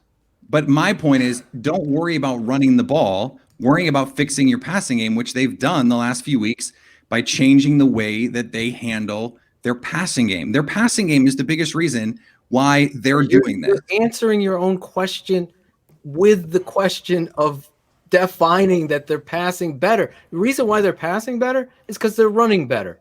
It all starts with the run. All starts because why? I'm telling you why. I'm interested in this. We're Tell me booting. why you think that is. We're booting fucking 80% of the time is a boot. You're faking the handoff because you're establishing it, and then he's getting out and having half field reads, and he's finding the open guy because of the run. The boot doesn't work, Peter, if you can't run the ball. No one's going to fall for it. But that's on the ball. This is a good point. I'm glad this came up. False step in football, in any level, high school, Pop Warner. That's why the Pop Warner kids run crossbuck, because they want to get that little kid on the end to bite down, so the other little kid could run outside him and go for a touchdown, because they can't throw the ball, Peter. So when you get to this level of football and you have an offensive line that sucks like ours, where we're not allowed to hold as much as you can over there. Let's keep it 100. You know it. Look at them laughing with that. You guys. You got the PS5 over there. All right. Well, listen, I will yield to the three of yours long tenured NFL success in terms of playing the game. So congratulations on that. My man. Football is football. When you learn the game of football, it applies to any level of football. All right. Any level. All right. Cool. All right. So I played, but that's fine. So I'm going to answer your question. Let him go. Okay. We have mountains of evidence, that say you do not have to have a successful running game to run successful play action. The Detroit Lions have been doing it for years. They've been losing every year. They've not won. They are successful in the play action game. Matthew Stafford can run those boots. They can go hard play action. Does it matter that they're down by 20? Exactly. Yes. No, it does. Of course it does. No, it actually does. Of course it does. The truth is, a defense most reacts to play action when they think the run is most likely. You don't have to be good at it. Because this is interesting. David Bakhtiari was on Robert Mays' podcast. You guys know Robert Mays. Yeah. Bears fan. David Bakhtiari said to Mays, in the old Mike McCarthy system, defenses did not believe their run fakes. It's not that they didn't run. They didn't believe the run fakes because the passing and the running game did not mirror each other. It is more important to mirror the run and the pass than to actually be good at running it. You don't need to be good at running it because look, you could go out week 1 and run play action and be successful with it, even though the team has no idea if you can run the ball yet. But you could come out first play of the game and fire a deep shot off play action for an 80-yard touchdown, and the other team has no idea if you can run the ball yet. We just have evidence and convincing evidence that says this is the case. What's the evidence, Peter? There is. You're hyping a mountain. No, there's I'm data. telling what is data. What is the read option based off of? You want to talk about philosophy in football? When was the last time anyone ran the read fucking option, man? Like, what are we talking about here? RPO game is read option game. It's run every weekend, including by your team. But not with Aaron the quarterback Rodgers as the runs run RPO. threat. What's that? Not with the quarterback as the run threat. Peter, you're out of your depth here. I'm just keeping it 100. Guess what? You can say keep it 100 as many times as you want, but that doesn't make you right, my guy. This is where the running back is getting the mesh. So he's making the linebacker false step. Not the quarterback threatening to run. It's the mesh point with the running back's threat. You get that linebacker to freeze. Now the tight end becomes wide open. And there's Mahomes off his back foot, throwing the football to a wide open tight end Kelsey, because they ran the mesh point in the RPO game because of the run threat. It's always been like that. And my point is, you don't have to be good at running for that threat to exist. You're making my case. You missed Shane's point about you having a Hall of Fame quarterback.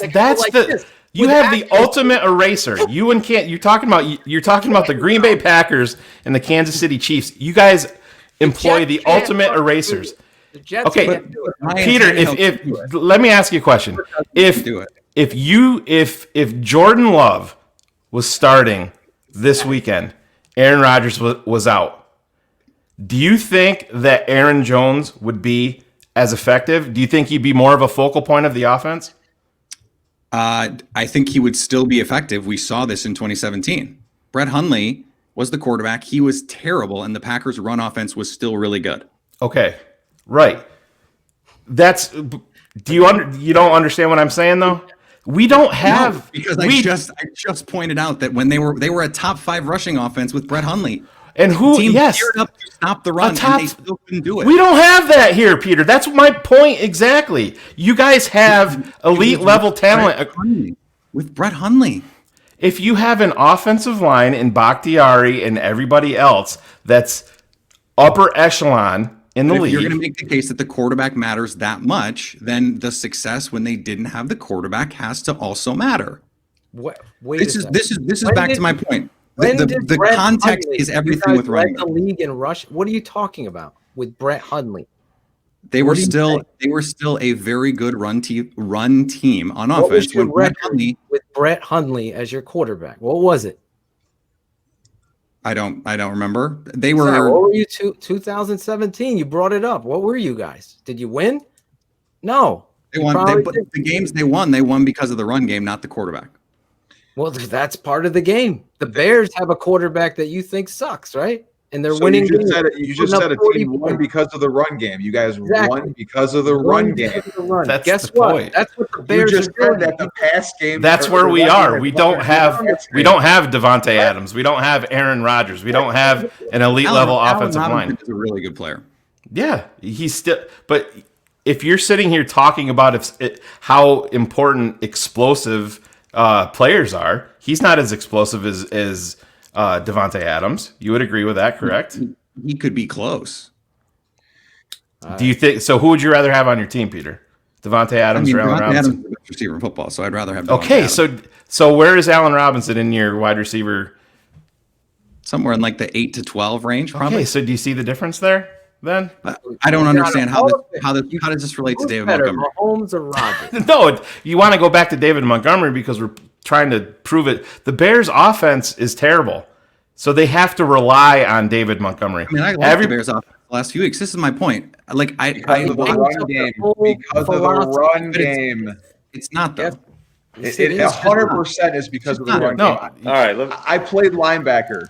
When you have a stud running back and the quarterback is meshing with the running back, you better fucking be downhill, because if you're not, the guy's going to run all over you. Yes, but it doesn't matter who the running back is. It's just that the running back exists. This is the NFL, man. Every Dalvin Cook in the fucking Vikings, but he's hurt, and his backup's in there.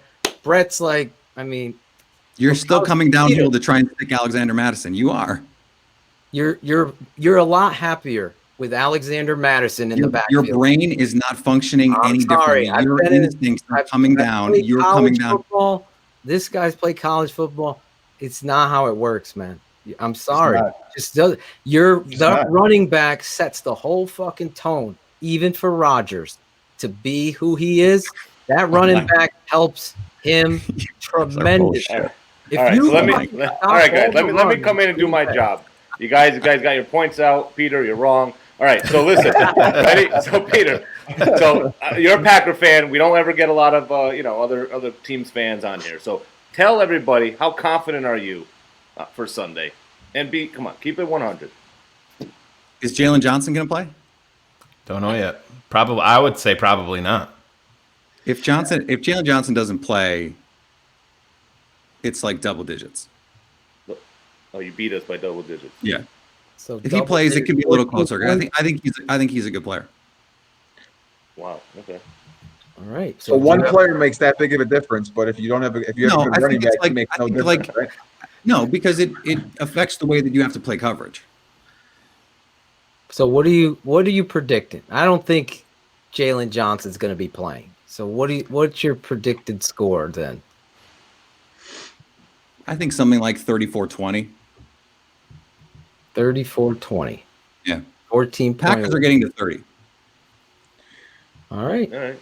Well, This guy looked it up and he gave you some numbers in our chat, one of our fans. In 2017, the Packers rushing leaders were Williams at 556 and Jones at 448. Aaron Jones was hurt. So there's your numbers there. I am not a big numbers guy. I think if I was the GM of any team, whatever you said, and I had Aaron Jones, numbers guy, like math is math, but okay. Just the numbers always lie. The tape never lies, Peter. You can laugh all you want, but that's the reality. And if I was the GM and I'm looking at Aaron Jones, the running back, and David Montgomery, the running back, it's a layup that David Montgomery, thankfully, is not a Green Bay Packer, because he would be destroying us and everybody else in the league with the Hall of Fame quarterback leading the way, and that offensive line that holds the fuck out of every team they play and don't get a call. The darlings, we call them. So I just think you really have to understand how big the facts are when it comes to running the football. I'm actually surprised you think that. I really am. Well, I believe in math, so sorry. I don't know what to tell you. It's all good. Another non-math question. The best running backs in the league average 5.5 yards a carry. The worst quarterbacks in the league average 6 yards an attempt. Like this is really that easy. Like passing is just more impactful than running.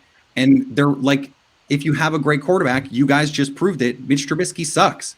So the team is not very good. If you have to rely on your running game, you have a defined ceiling in the NFL. If that's the only thing you can hang your hat on, the Packers in 2017, they only had the running game. And they only won, I think, 3 games in that stretch with Brett Hundley because that's all they could do. If all you can do is pass, you can win. That's important. Brett Hundley sucked. Yeah. Mitch Trubisky doesn't suck. like Brett Hundley sucks. Let's be honest. No, but Mitch Trubisky does suck. You guys, I don't know. I don't think he sucks. I think he's. I mean, Shane and Claudia both said he sucks, but okay.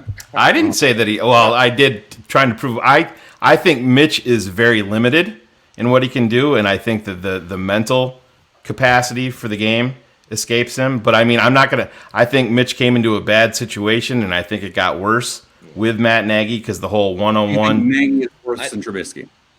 Do I think Nagy is? Yes, I do. 100%. I never said Mitch Trubisky. 100%. I just think I'm not a believer in Matt Nagy at all. I just think mentally he couldn't take it, but actually I think him getting benched. But Peter, we've been saying that here for way before this season. Matt Nagy. I mean, it's clear if you and Matt Nagy, but okay. Hey, Peter. Yeah, but if you love numbers, go back and look to the second half of 2018. You love math, go crunch the numbers. There's been a problem with the offense because Matt Nagy doesn't. Yeah, there has been, and that's because he's Mitch Trubisky. I told. What's that? Mitch Trubisky. It's not running the ball enough. Peter, it's a part of it. Mitch Trubisky also got hurt multiple times. Yes. It's a big part of it. When you have a severely limited offense like Chicago does, the run game is infinitely more important than what it is in Green Bay. It is. It's the penicillin for the Bears and their offense. It's not even not a number you can fucking mathematically put into a calculator like Kent from the Lions. It is the reality of what is on the tape, man. And football isn't played with numbers, Peter. I'm sorry, it's just not. You can count how many holding penalties you got to break with. Those things matter. That's the reality. I'm serious. It's funny that I came on being accused of being the homer, and you're sitting here talking about the referees. Like, give me a fucking break, man. Peter, we're not. How the fuck are we homers when we're telling you that you were? I said I'm being accused of that. That's all I said. We're telling you how bad our offense is, and our head coach is ridiculous. The thing about it is the offense is clunky. It's been better lately, but it's been better lately with simple concepts. And it's it's been better lately with playing 25 and below defenses. And it's been better playing the Houston defense and the Jaguars defense and all those teams. But the concepts are also better. The offense suddenly looks a lot more like the Packers offense. That's what happens when you get at the end of your rope, when you might lose your job, right? Matt Nagy specifically said that he wasn't brought here to run the eye, and that's exactly what his personnel calls for at this point. Except we don't have a fucking fullback like Kuhn. Yeah. We need a Kuhn in this town. We need a fullback bad. But and the that would run reality even is, more, Pete. You'd love it. I want to answer your question. Just articulate it like this. Matt Nagy has been the worst thing to happen for Mitch Trubisky. And Matt Nagy isn't running Matt Nagy's offense because he can't. Because what he was trying to do was be something he's not. Your personnel is going to define what you can and cannot do in this league. And he needed to find his identity 2 years ago. And the truth is, I've called him out even in the 2018. I was at the Green Bay Chicago game when we beat you and won the North. I saw all this, and it became because of Jordan Howard. And it was because of Mitch Trubisky and the help of the run game. That and the defense, obviously, with the turnovers and the pass rush. That stuff matters. That stuff, numbers don't. And they'll always lie. To make someone want a point, you can prove it with the point, but you can't hide the tape. And David Montgomery is special. And you'll find out on Sunday just how special he is. He can do things that I've seen not many backs be able to do. And I think Mikey from The Bachelorette, I don't know if you know that, Mikey was on ABC's Bachelorette, but he also played college football. And what he said, the tenacity and the ability to break these tackles.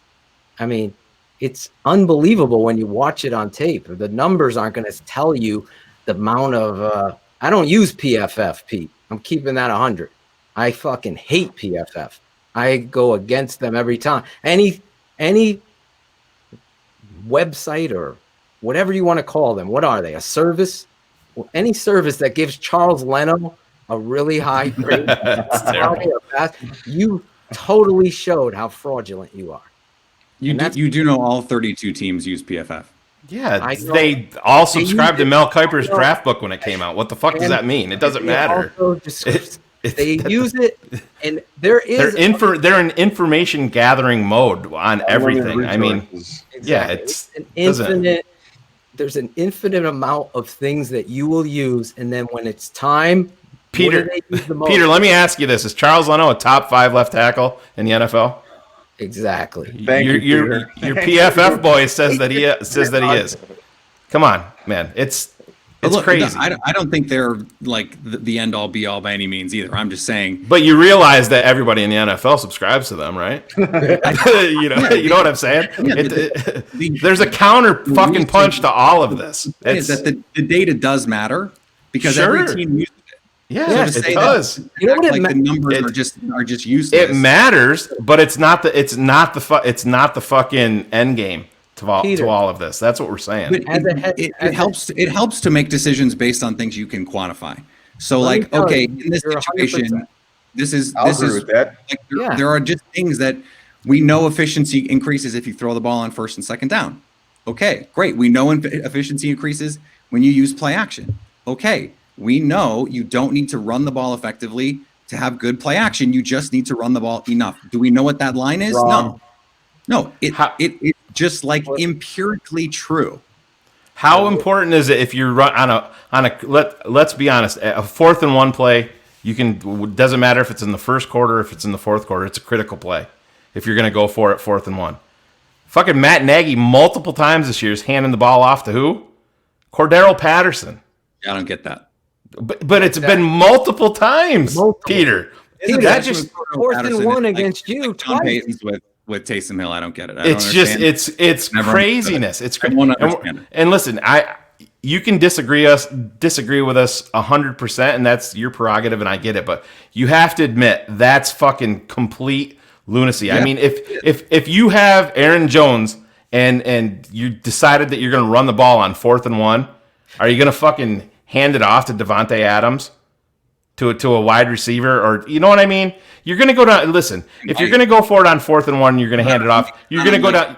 You're going to go down with your. Yeah, exactly. Let me say this real quick on PFF, and then we'll move on. PFF, if I've been a head coach, so I want a guy that knows numbers, like you said. That's where they're useful.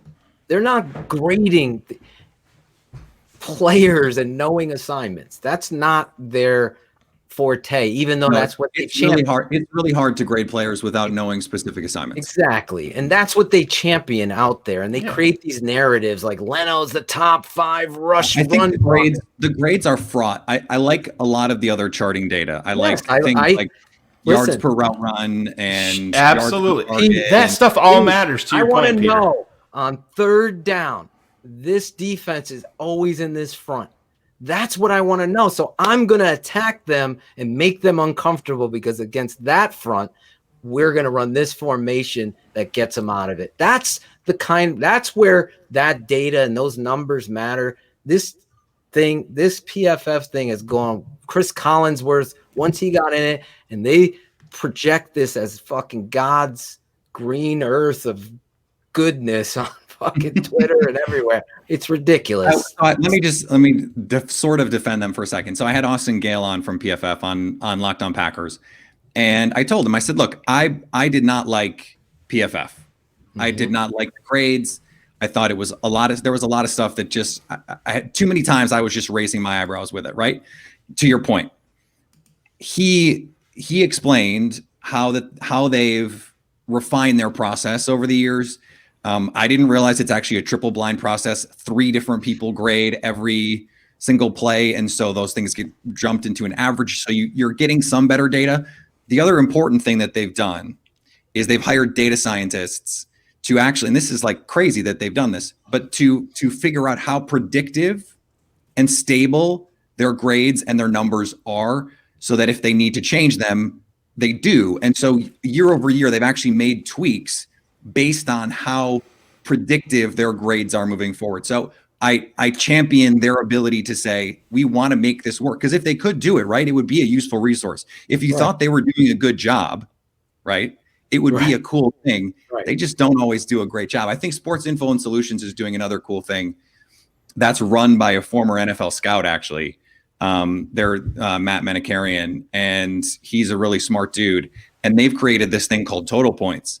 And it's every play has a value. And if you blow a block on a 3rd and 1 rush, they use historical data to say how much is that blown block worth. And they actually assign a point value to it. Is it perfect? No. Is it instructive? Right. I think, especially on the margins? Yeah. So I think that's the thing. You know Lauren Cox. We worked with Lauren here and did a show with Lauren for years. Yeah. And we've talked to Lauren for years about this, and I'll go down fighting with it, and you can disagree with me if you're not. When I was talking to Lauren about how they're grading and stuff like that, they grade it as good coverage. It doesn't matter who the player is. Good coverage is good coverage, and I totally disagree with that. Like you brought up Jalen Johnson. Are you telling me that if you're a believer in Jalen Johnson and think that he's a good player, do you think him out there in good coverage is better than Kindle Vildor in good coverage? I happen to think it makes a big difference. Yeah. PFF, in their world, it makes no difference. Good coverage is good. It doesn't matter if you're Richard Sherman in his heyday or if you're Jerry Azuma giving up 20 catches to Terrell Owens. And that's, do you see where it's, you're laughing because you know it's fucking funny. It's crazy.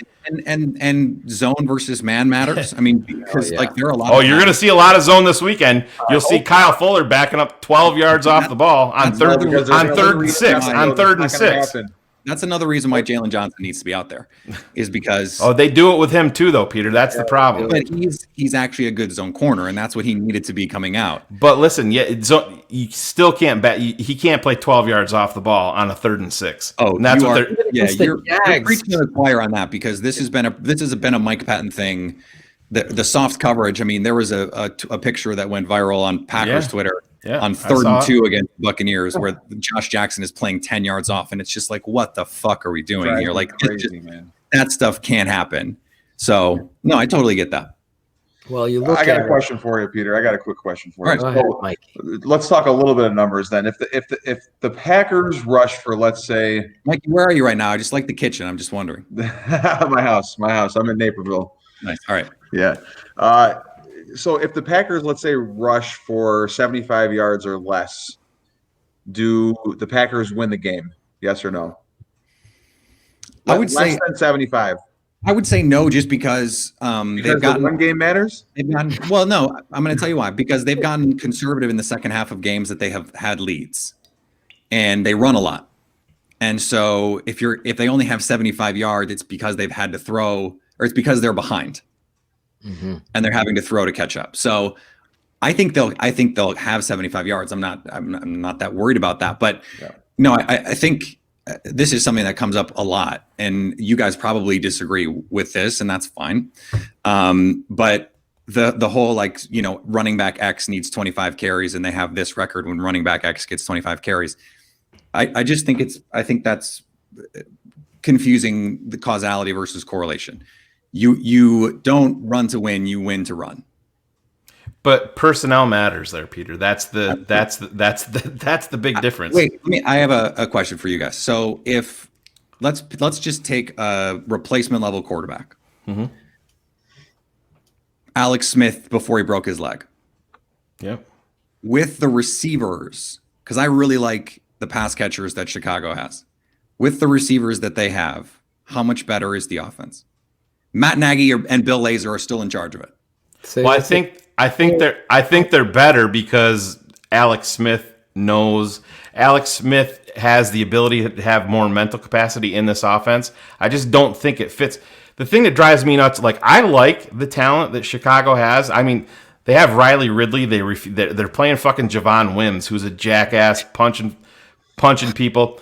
Peter, we get excited here when we see one fucking slant pass. I can watch your team and slant teams to death all the way down the field. Yeah. We get one.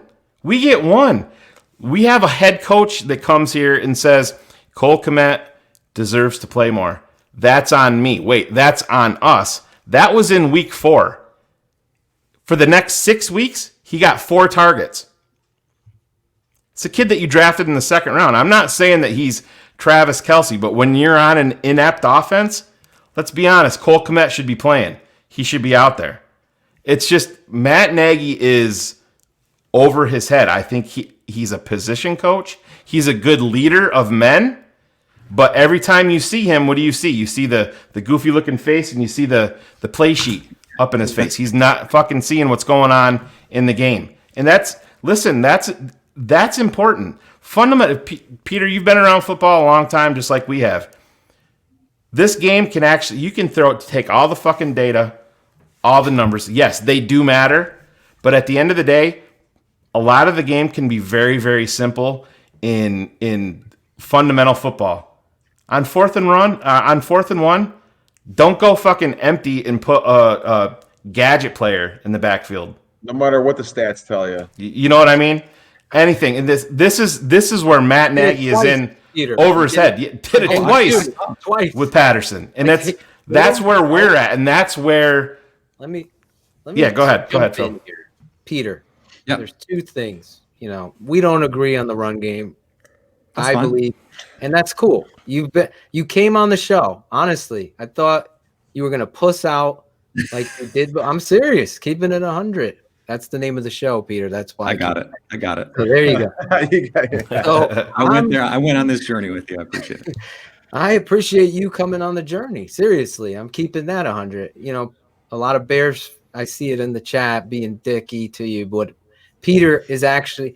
I am warming up to him because he stepped up. He came on the show. That's Absolutely, That's I all I agree. fucking want. When Damn people right. talk, come on, let's talk about it. You have your point of view. We have ours. And obviously, we're not You're going right. to change your mind. But I'm going to say this when I'm right is you had to change your coach, right? Did you like your past coach prior to? I have a different answer in 2014 probably than I did in 2019. But Sure you did. it was time. It was Yeah. time for that. So you can see it though. You saw it. Yeah. You didn't use personnel right. You didn't do things. Obviously, Aaron Rodgers didn't like the guy. He didn't like what he was doing. And here's this young guy comes in here and he does what Aaron Rodgers does well. He actually made a plan, knows the identity of your football team, and it showcases every Sunday that he plays. In fact, he's having probably his best year ever. He's confident as fuck. He's going out there and he's playing great football. And that is what the Bears have to go up against. Banged up Bears. You know what our head coach did? He said, I want to come here. I'm going to do this. And he did none of it. It was all empty promises. And now he's gone back to somebody else's offensive philosophy that you're talking about here. And it's the Gary Kubiak, Mike Shanahan offense. And that's what fit Mitch Trubisky. And I said this while they won the NFC North. This kid would be talked about differently if Kyle Shanahan had Mitch Trubisky and fit the offense to him. Now, my uncle, Sam Rutigliano, coached the Cleveland Browns. He had Brian Stipe. He had McDonald. He had different quarterbacks. He knew you had to do different things for each of them. But his definition of football is if you don't run the fucking football, your quarterbacks aren't going to be able to perform. I don't care if I have Joe Willie Namath, Jim Plunkett, whoever. It's not going to happen. And that still stands today. And you could see the benefit. Mitch, the bottom feeders offense in the league. There were 6 losses in a row. Nick Foles came here, Peter, to be the savior. 202, Matt Nagy, and he can't even fucking move the fucking sticks. So now we're doing something philosophically different. Now, some are going to argue that's a coach that's looking in the mirror and doing something he didn't do. I'm going to say, or needed to do. He's growing as a head coach. I'm saying when you're at this level, you don't fucking grow as a head coach. You need to be a head coach. And unfortunately, this is where we are. Now we're in an opportunity to play our rival. You guys have won what? 20? What is it? It's a crazy number. 18 of the last 20, I believe. Against. Sounds right. Yeah. So here's the thing, Peter, before we let you go, because I know we've went way over the time that you talked about, But I'll ask you this: as a Packers fan and a guy that covers the Packers, and let's be honest, we know that you hate the Bears like we hate the Packers. That's fine. Would you like to see the Bears fire Ryan Pace, fire Matt Nagy, and let Mitch Trubisky walk and start over, or would you like to see them all back next year? Can they give Trubisky the Mahomes deal?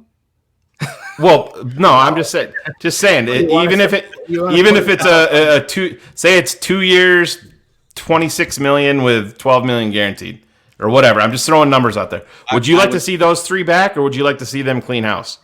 From a Packers perspective, I would love to see that. So that tells me all I need to know right there. Then that tells me everything, Peter. Right? Smarter than you look, Peter. I dropped this in the chat. You guys can check it out. In 2018, yeah, I got it. I wrote a long feature about Mitch Trubisky and what Matt Nagy did to unlock him. I talked to Mitch. I talked to the OC at the. Why can't I think of the OC at the time? The guy from Oregon. Helfrich. Hey, Peter, on that, when you interviewed Mitch, was it face to face or was it over the phone? Face to face. Did he have a water bottle? I don't remember. Mitch and his water bottle. We always joke. It's an inside joke here. When Mitch gets nervous, he's sucking on that water bottle. And I'll tell you, Dave Ragone impressed the hell out of me. Yeah, really. I think he's a future OC and potentially a future head coach. Yeah, I had someone in the league recently say the same thing, but that he needs some more seasoning. He still needs he needs to make more mistakes. Basically, is what the guy said to me. Mitch Trubisky was his number one quarterback in the 2017 draft. There you go. Yeah. Ouch. Ouch. Ouch. Ouch. Deshaun Watson, I will. It's unfair, the Patrick Mahomes stuff with the Bears. Sure. Because I think Patrick he was their Mahomes, number 2 on their board, and that's confirmed. I was Watson. worried with Patrick Mahomes that the off-schedule stuff he was too reliant on it. Yeah. That he wasn't going to be able to play within structure. And it turns out pulling the rabbit out of the hat is just like what he does. Like he can just do stuff no one else can do. It's passing on Deshaun Watson is the unforgivable sin. Yeah, I totally. Well, he wasn't even their their number 2, Peter. That's 100% confirmed here. It's unthinkable to me because that guy was a motherfucker at Clemson. Yeah. I'm a Bama guy. I know it all too well. But here's the incredible. I'm not even going to say the passing on him is the unforgivable part. Having Mitch Trubisky graded that much higher that you're trading up one spot to give up assets that much because Mahomes was their number 2. And I don't know if you've read this, but Matt Nagy, when he was in Kansas City, broke him down. He was very, very leery, and one of his number 1 things on Deshaun Watson that he said you need to be leery of were his skinny ankles. That was one of the things that he broke down. He was worried about injuries. But Matt Nagy did say, if you have a chance for Patrick Mahomes, I don't care where he is, I don't care what you have to give up, you go and get him. That was quoted David Kaplan on our show. 100% confirmed, right, exactly. And but Ryan Pace had enough of a separator between Trubisky and Patrick fucking Mahomes. Didn't even interview him. Meet with Deshaun. He went up there. I didn't do that as a GM. Don't even get me started because I'm with you, Pete. Deshaun was my guy, Deshaun Watson. Then it was Mahomes for me, number 2. In fact, I had Kaiser, your boy, over Trubisky. I was a Kaiser fan. I liked Deshaun Kaiser. Man, it's so bad. He reminded me of Steve McNair, and I know that's a huge, lofty expectation. I think he went into a bad situation in Cleveland, but I guess we should have listened to his coach at Notre Dame, and he said he's not ready to come out, and I thought he was going into a. Jackson broke him. I was pissed when Green Bay got him. I'm like, fuck. I'll be completely honest, but it's obvious. I whiffed on that one, but Peter, 100%, man. I have a newfound respect for you coming here, and holding your feet to the fire and you facing it, and that's what we do here. I hope you know that we're not homers. I was prepared just for the feet for the fire because I knew I needed to be chilly in here. So, but we're not homers. I mean, we're holding this team accountable just as much as anybody, but we do appreciate you giving us the time and coming out and talking some ball with us, man. Well, it's a shame that we can't do it again because we've already exhausted the 2 games this year. But next year, if you want me to come on, I'll come back. Well, maybe we'll see each other in the playoffs. You never know. What if we see each other in the playoffs, Peter? Will you come on the show again? There you go. And I'll even do you one better. If that happens, I'll come on with the full handlebar mustache. I'll shave the beard. There you go. All right. How about that? Actually, all right, man. Appreciate it, Peter. Thanks for coming on, Peter Bukowski. You can find him on Twitter and also on Locked On Packers. I also have a newfound respect for this guy. He's still probably going to win a couple dumbest tweets awards. Hopefully he'll win one and we have him on when he comes back. But heavy debate. I don't agree, obviously, with a lot. But, it was one of those conversations, Mike. You got to be in the fire. You're it's just cars tonight. These algorithms and these all these different statistics, and it's just like, dude, on 4th and 1, as a head coach, I know my players. I know who the fuck I'm giving the ball to. I know who the fuck I'm running it behind. You could take any stat you want. You have to know your players, and you have to know. You just have to know it. It's just as a coach, that's what your job. Forget about the stats. Forget about it. And he did say, if the Packers rush for under 75 yards, they're going to lose, even though the running game means nothing. But we'll see. Let's come back to that. Yeah, that's like I said when I was mentioning to Peter 2 or 3 different times. It's they have the fucking ultimate eraser. Right. We don't have that here. We have Nick Foles and Mitch Trubisky. And Mitch has played better, and I'm not bagging on Mitch because of that. But obviously, he's not Aaron Rodgers. He's not Patrick Mahomes. You can say whatever you want about the running game doesn't really matter. Of course, when you have a fucking transcendent player, everybody around him is going to look better than they actually are. Let's be honest. And I mean, that's just football. For sure. Listen, guys, new listeners and people, you have to have debate and you have to be able to talk about it. Peter has been mentioned on this show so much. I don't think. I'm actually very proud of both of you guys for keeping it 100 with this guy and going after. I know I will never back down. So that's the thing, Phil. Nobody should be pissed. I mean, I'm still getting notifications on my phone pissed that we had Peter on. And listen, you know how we are, Phil. If you don't fucking go fucking watch somebody else. I don't give a fuck. Go someplace else. We know what we're fucking doing here. Having Peter on was 100% the right move, and guess what? If he's willing, we're gonna have him back again to talk. Without a doubt, I'm gonna have him back.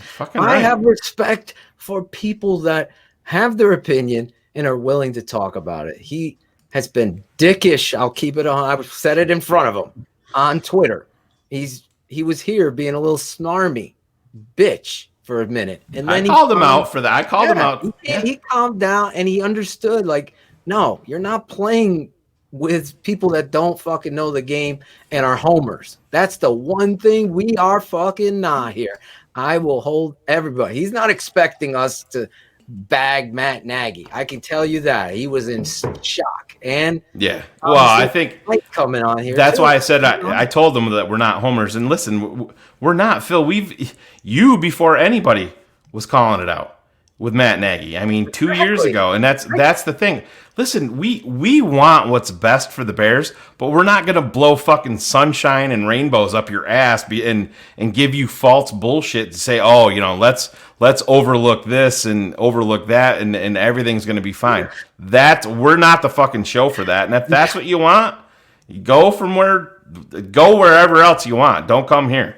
Exactly. He even gave you the promise, like Min Lee is saying. He promised to shave his beard. I mean, he respected. I think he respected the conversation and the understanding of where we're coming. I'm not playing around. I mean, there's no fucking way his theory of numbers and not running the ball is just okay. I mean, it doesn't stand up. In but fact, like I said, don't have like thousands of fucking. You can data. love fucking numbers all you want, dude. When you have fucking Aaron Rodgers at quarterback, it's the fucking separator. Dude, it's the separator. This is the point that anybody should understand. Just think as a Bears fan, okay? You're up on Green Bay, and Brett Favre is coming out with 1 minute and 28 seconds to go. How comfortable are you? Yeah. You're all fucking you're nervous. You know that the Packers are down or up by 7, and Shane Matthews walks on the field. Are they fucking that's the difference, okay? Yeah. That's football, and that's why I love this game so much, and I studied this game and live it. I played it, coached it, scouted it. I know that numbers Tony, leave the jokes to us, man. I know you're trying so fucking hard in the chat room to be funny, but your shit falls flat. Good Lord, dude. Tony's got jokes tonight. I missed it. Jeez. Shane fired up. Mikey, you are a fan of this show and the network. How did you find us real quick? I had someone in the chat asking. It wasn't through PFF, was it, Mikey? No, man. I somehow, some way, I always YouTube Bears stuff, and you guys popped up on my YouTube, and it was the tape breakdown of the Bears-Lions game. And when I saw the breakdown that you guys did, Phil, obviously it's unbelievable work. It brought me back to my playing days. I felt like I was in the film room with my linebackers, with my coach, getting bitched at for whatever. But it just brought me back to playing, and no one else does that. So that's how I instantly became hooked. Instantly. Look at that. He's keeping it 100. I gave him even a lower third. Claudio's doing a great job producing this show. I tell you. Where is he? He's I'm right here. I'm here. Smoke weed every day. Where were you, Claude? Where were you? I was.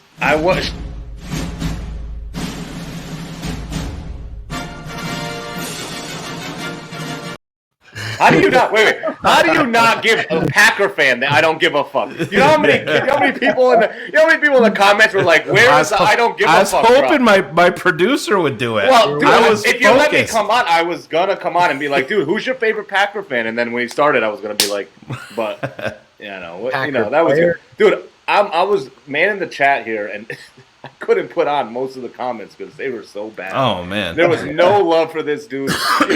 Hey, listen.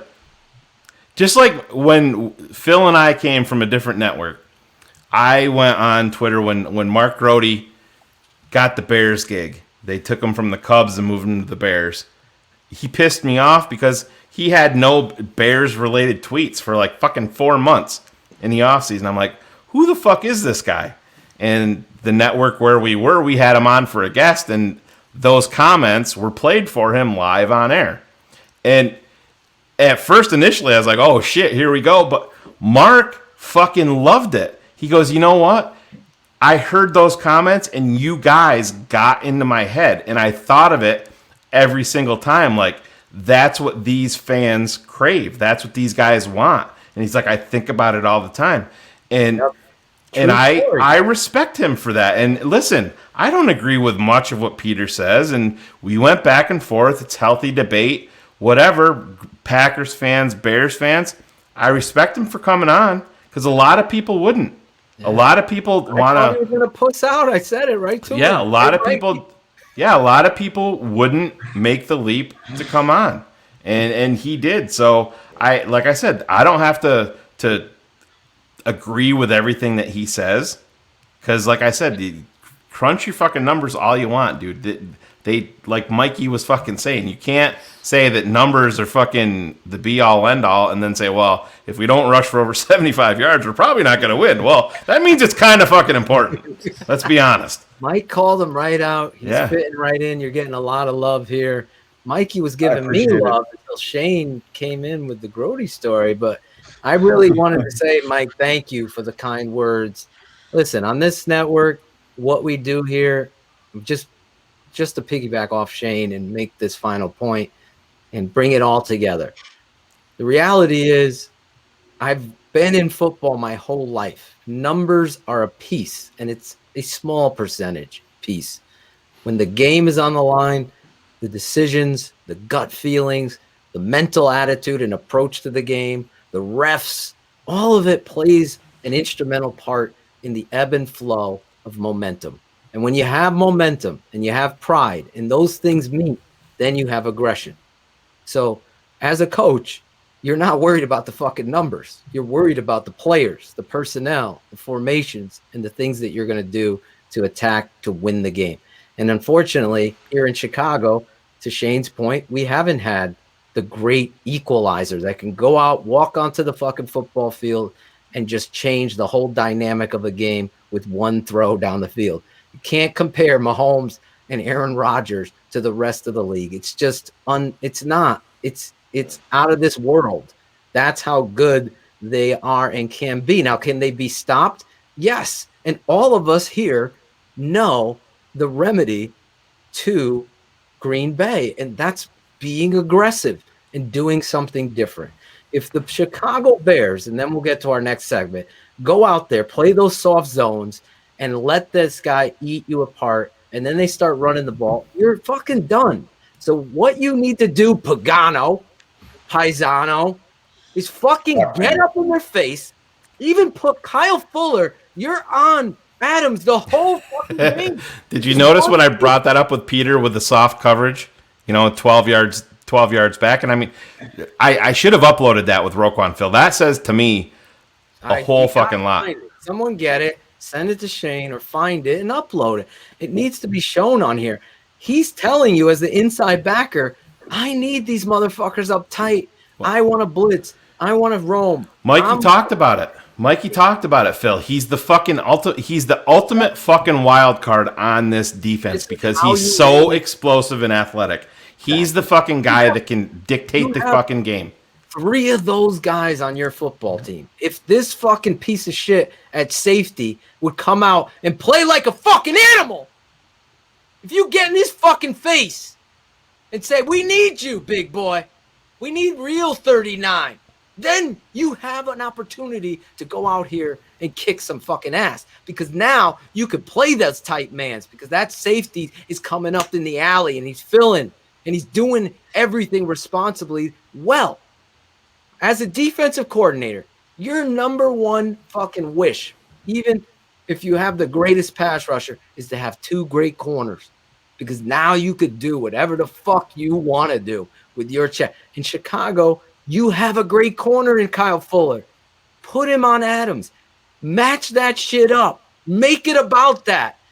Give your defense a different look on the back end. Don't give this motherfucker these easy. If Mike Glennon's picking you apart on 3rd and fucking 17, then guess what Aaron's going to do? 3rd and 12, and oh my God, Phil. I'm like, what the fuck? How is that even possible? What is the philosophy behind having Fuller just play one side of the field? I don't get it. He better not this. He better fucking follow Tay Adams everywhere.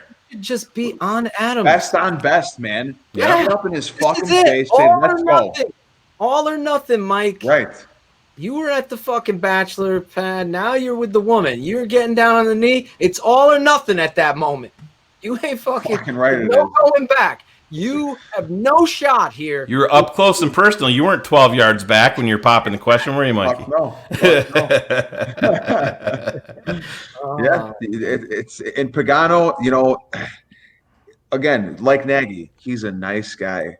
Great. Okay. Does that win you football games? No, it does not. If I one day pray that I could become a football coach and leave my professional career behind. If I'm Chuck Pagano and fucking Jackson is loafing around out there, I bring him to the fucking sidelines. I headbutt him with my fucking head and his helmet. I cut my forehead open and I say, get on the motherfucking bench. I'm putting someone else in. And let's see how he reacts then. And they're still football players. I know they're all millionaires and they're all running around having a great time. They're still competitive football players. Bring that out in them. Do whatever you have to do. As a defensive coordinator, you have to have swagger. You have to be a bad motherfucker. That's just the way it is, man. That's just that's defense. Even in today's NFL, you just have to have that.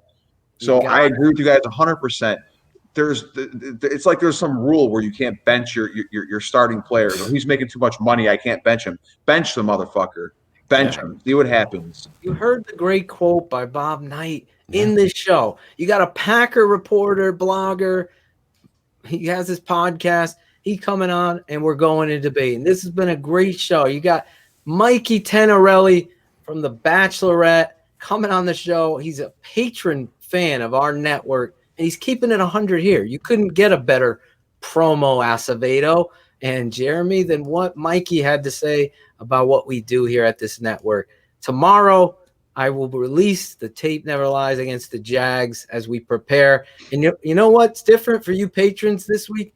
I do a scouting report in and within. You're going to have to pay attention. This is what can't happen against Green Bay.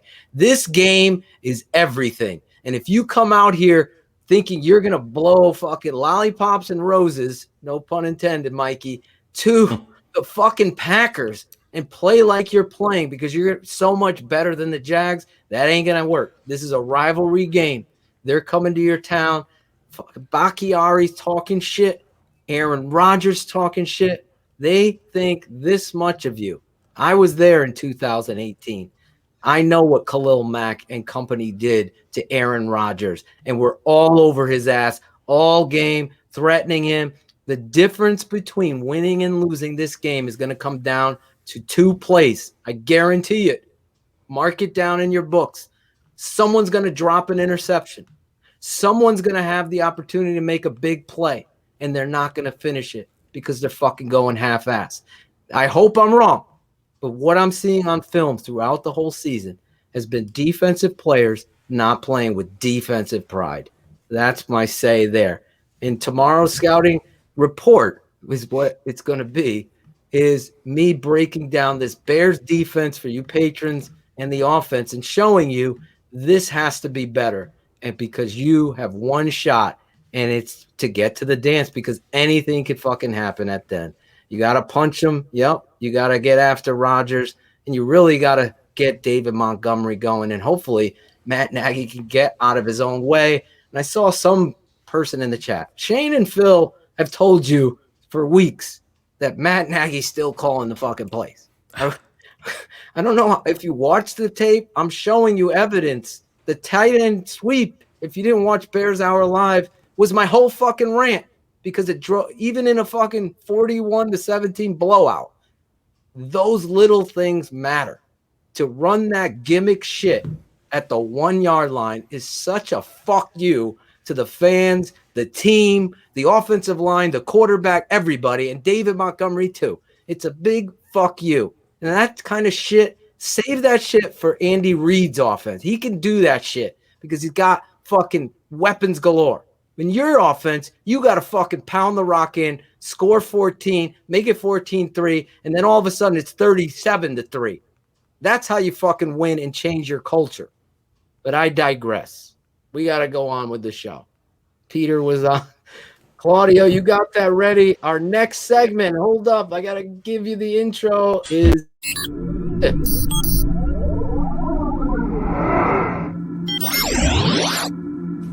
Dumbest tweets of the week. Here we go, Mikey. You know this segment. Shane scours the internet. I wonder if Peter Bukowski is making him do this tonight. I don't know. And they started like this. Oh, yeah. Oh, yeah. Mikey Tenerelli, patron number 492, yeah. Look at that. Number 4, Jim Harbaugh, 92. Yeah. Hunter Hillenmeyer. Barry Minter. We could go all night. Rub-a-dub-dub. His love is full of wishes. Palm out of hands? Fuck no. Shane don't do no dirty dishes. He's the smartest man. This is his dumbest tweets of the week. Claudio fading it down. Look at this. He's so guy. smooth. Look at that fucking guy right there. Look at that. Fuck out of here. Oh, God. So throw this up here. Bill Barnwell making the dumbest tweets of the week. Not only is his comb over fucking dumb. You look right up top there. Jesus, make the jump, Bill. Come on. Get that shit off there. Jeez. Bick it, big boy. Bick it. But one of the biggest reasons why the tape doesn't lie is a myth, is that the tape doesn't adjust for opponent difficulty, Phil. Oh my god. That's like those fucking. So when Charles Leto's got the spaghetti arms out there, Phil, it's only because JJ Watt's across from him. That's the only reason. Yeah. That's it, Bill. Yeah. It's like those fucking power rankings they have. Yeah. Here's the schedule. Oh, the power rankings. It's like, shut the NFL. The fucking any team could win any Sunday. We get it. That's why Las Vegas has fucking gold ceiling, because any given Sunday, anything could happen. And that's why betting is so big in football. But anyway, Bill Barnwell. I had to work hard for that one. Bill blocked me like 3 years ago. So I had to go through the back channels. Yeah, but dude, Bill, come on, make the leap. Get rid of that fucking half a mop up there, bro. Come on. I did write 2020. a Bill Barnwell song. Yeah. I gotta bring it back to the off season. Holy shit. Mike, you got anything to say about that? Honestly, not much. It's just like, what the fuck, man? Yeah. Where's Dwight? Dwight Schrute. I got my Dwight. So this is actually this next one to extend the dumbest tweets. This is going to be a 3-parter. So these all tie in together here. And this is everybody's favorite The Bears blog. You want to take that comment down for me? Come on, yeah. So, well, you can't really see it, but this was on December 20th at 2 or 3 p.m. I can't really see it there. People thought I was overreacting to the offensive performance last week. I didn't think I was.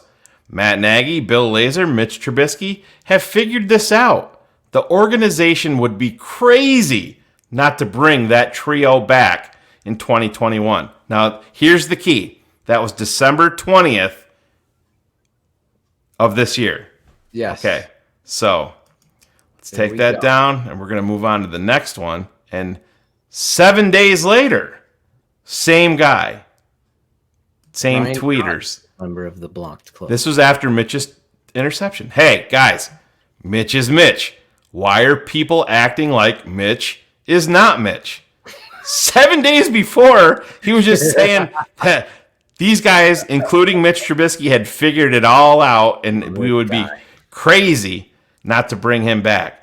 And if you want to know how reliable the Bears blog is, crazy just thinking about Bears. Anybody that follows the Bears blog, this is the creator of the Bears blog, and this is not a joke. He's never shown his face. This is actually him. True story, no joke.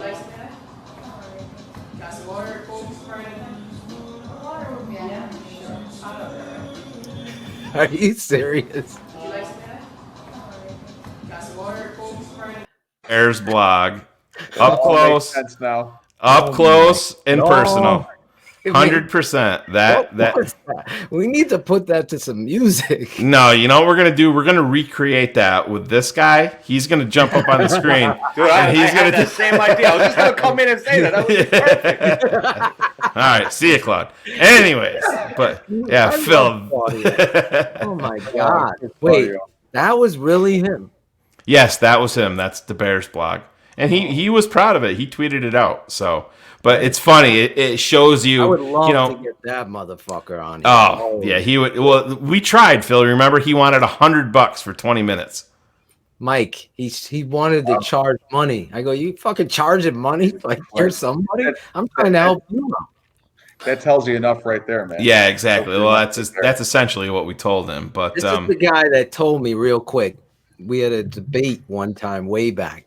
He told me there's no such thing as check with me at the line. Yeah, I remember. Oh my fucking I remember that. I forgot. Thousands of people follow you was my quote to him, and he fucking blocked me. Well, his lifeline is he's close with. I don't know if they went to school together. He's close with Adam John, so that's his quote unquote source. Oh my God. Are you? But anyway, so those are my dumbest tweets of the week, Phil.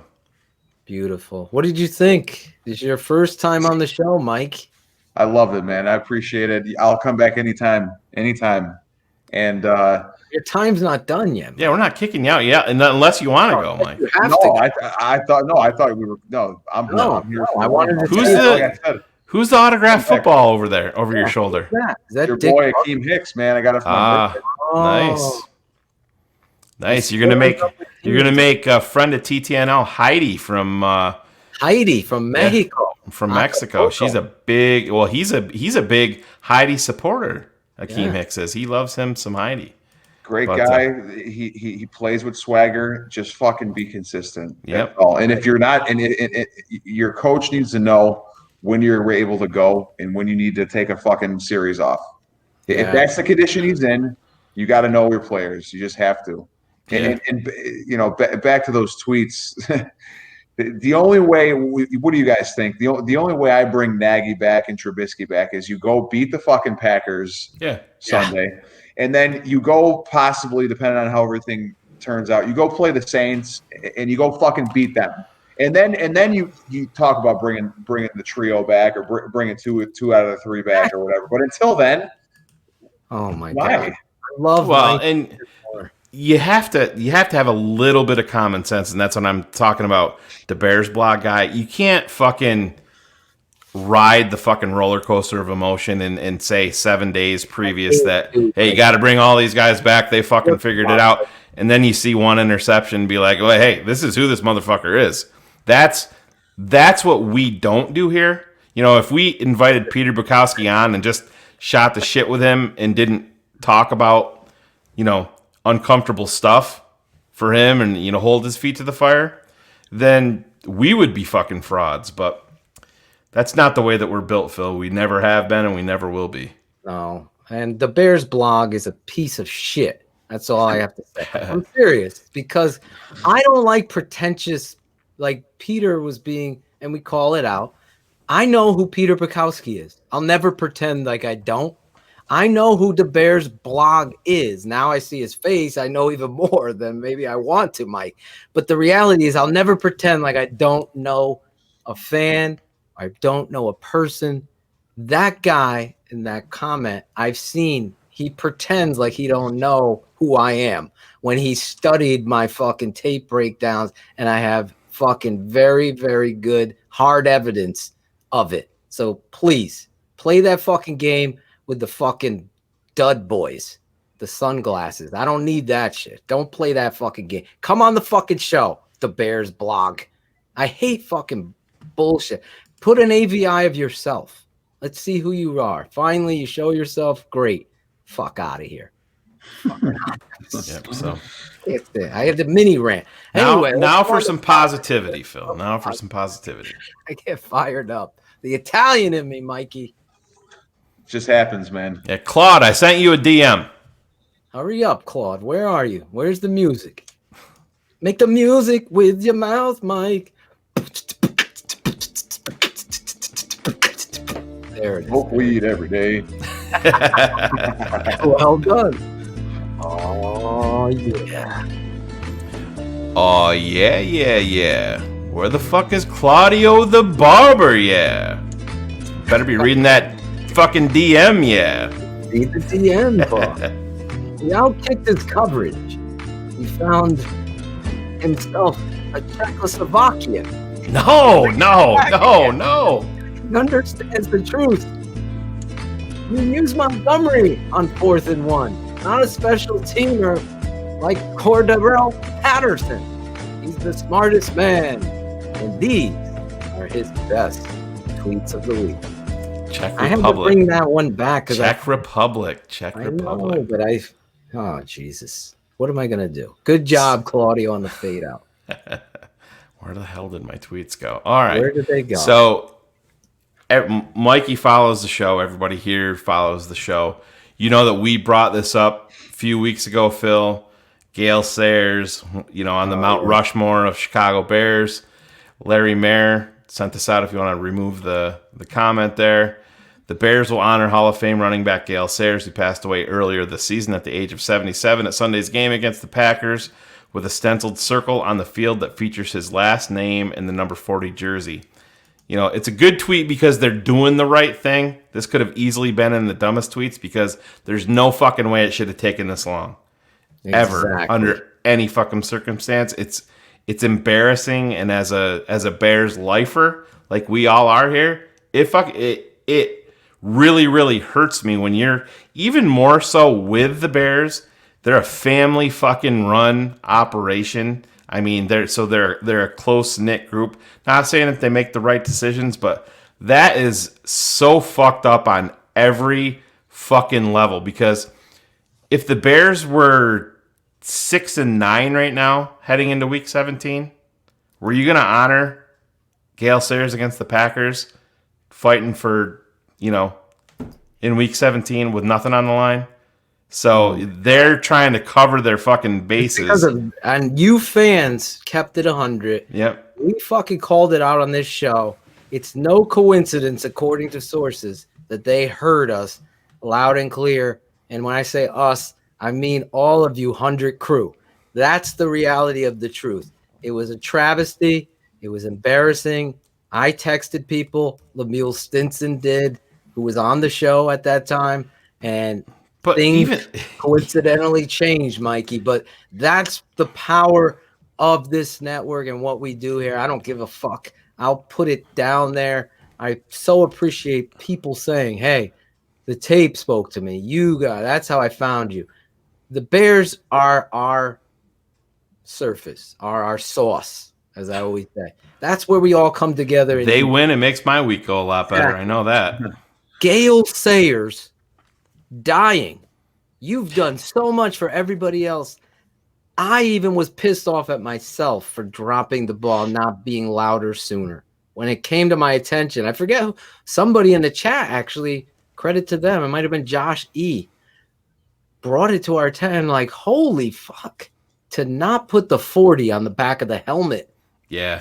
I mean, they're in this guy for what he did.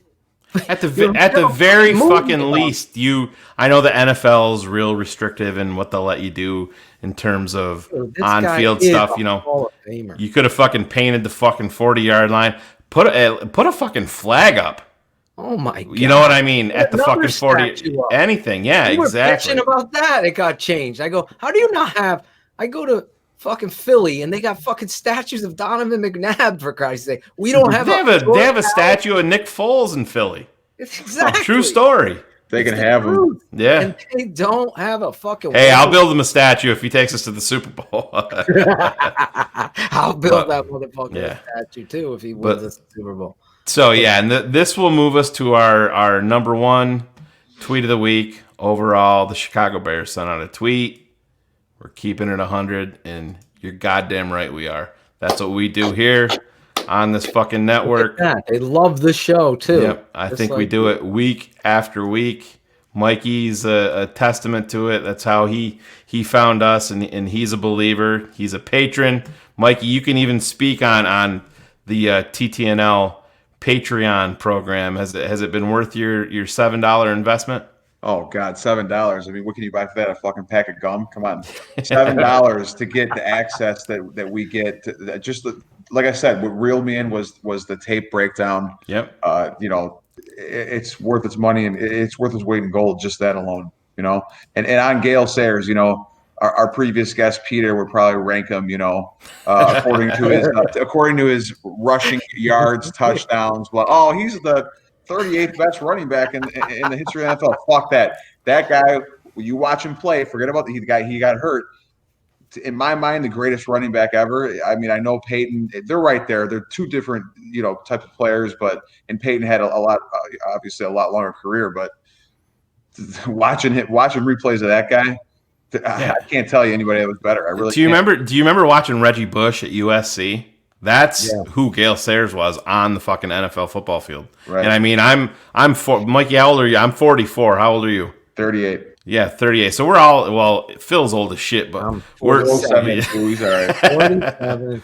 Yeah, we're all in the same wheelhouse, but I mean, he was gray beard. Yeah, Sayers was before us, but man, you look back at some of those highlights, I'm like, oh man, here we go. It's so fun to watch, and I'll talk to my dad. Actually, grew up a Cleveland Browns fan, so I mean, he's well versed in running backs and knows how that goes. But he always had the respect for Gale Sayers, and my son's 9 years old, and he's into football and loves watching highlights, and I run it back for him, man. I'm like, hey, look at number 40 here. This is before Daddy was alive, but man, it's fun to watch even then. I mean, he's a special talent, and it really, really speaks to this franchise of how fucking off they are. I mean, how off the radar they are. I mean, that's something you do day fucking one. Yeah, it's really, really sad, and we've preached it here forever. Starts up top.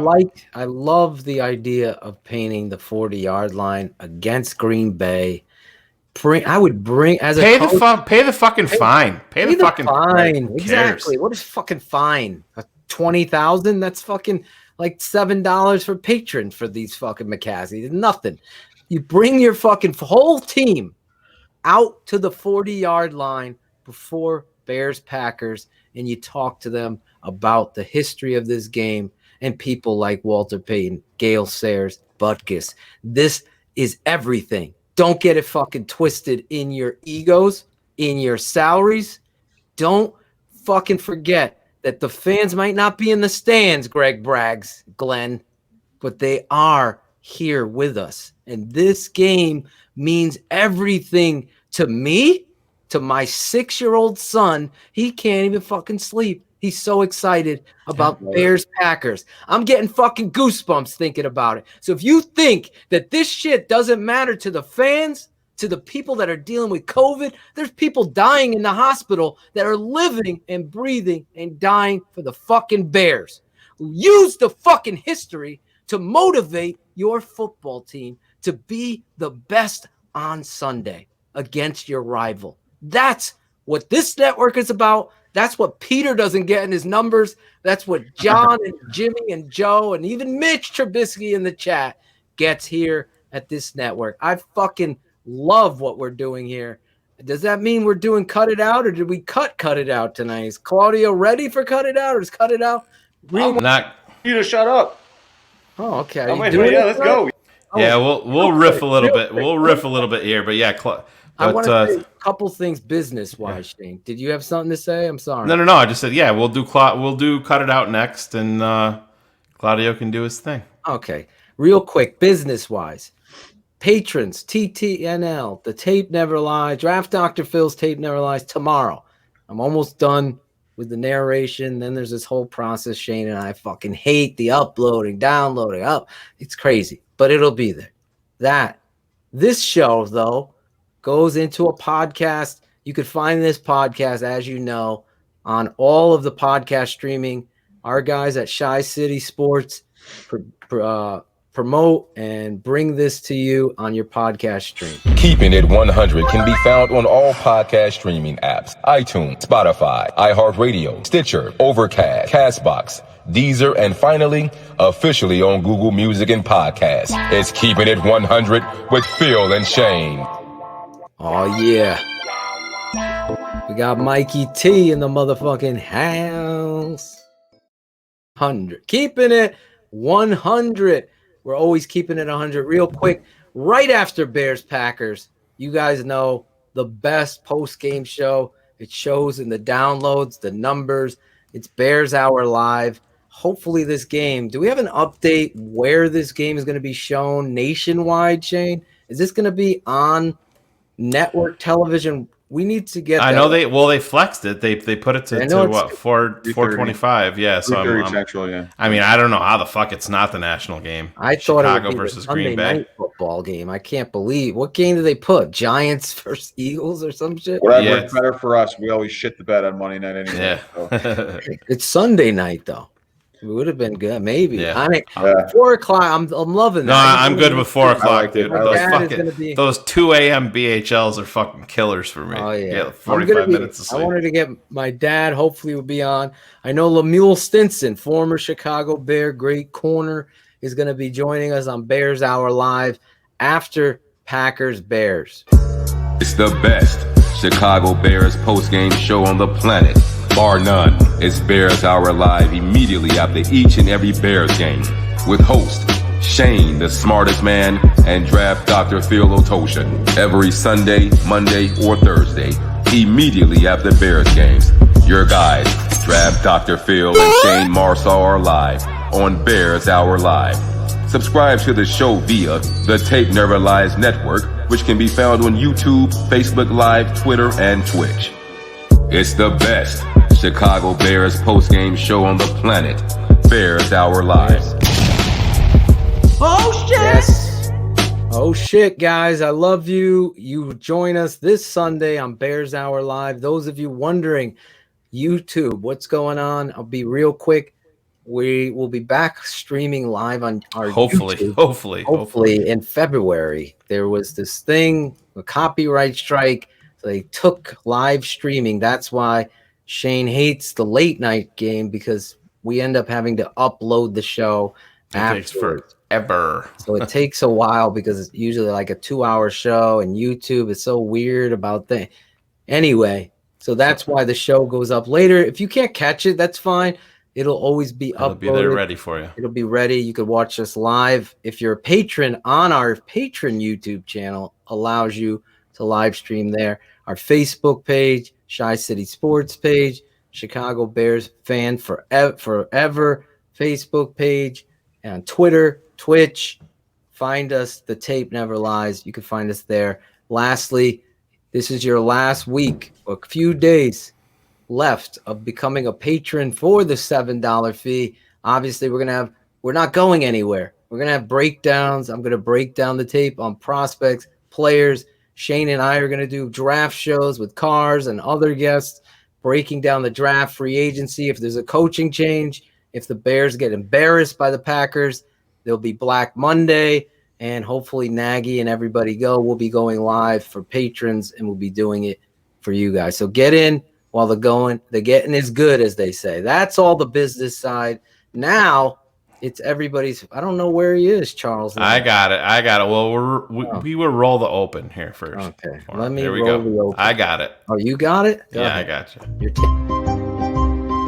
Hey, cut it out. What are you talking about? Yeah, you must have been at the top of your fucking class. It's Claudio the Barber. Cut it out. Cut it out. Cut it out. Just cut it out. Cut it out. Cut it out. Cut it out. Cut it out. Cut it out. Cut it out. Cut it out. Cut it out. Cut it out. Cut it out. Cut it out. Cut it out. Cut it out. Cut it out. Cut it out. Man, cut that shit out. Cut it out. Cut it out. It's Cut It Out with Claudio the Barber. Hey, you gotta let me talk, Phil. Hey, you gotta let me speak. Claudio is gonna be bringing a new sense to Keeping It 100. It's Cut It Out with Claudio on the Tape Never Lies Network.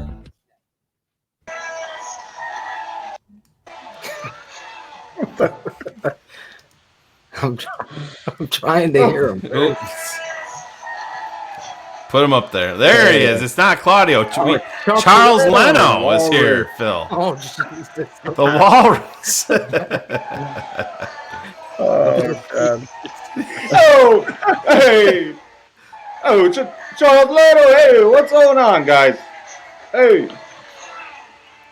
So, guys, thanks for having me on, guys. Okay, I showed it. Oh, it's Charles Leno. Thanks for having me on, guys. I'm here in my office at the PFF, headquarters here, man. They give me my own office. They love me.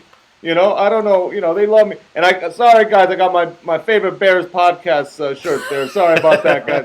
You know, no offense, but they like me too. They love me actually over there. You should rip that down. Oh, so what's up, guys? Thanks for having me back on. You know, I had to come on and represent. You know, you guys are so hard on me. What's going on, guys? You got a question for me? Something? What's going on? Not really. No, you don't. Okay, all right. Well, I got a question for you. What's softer? My football play, the refs calling a Packer game, or Greg Braggs' questions to me on his show? Which one's softer? Can you? Bragg's questions, 100%. 100%. Well, I kind of agree, but hey, so there you go. So yeah.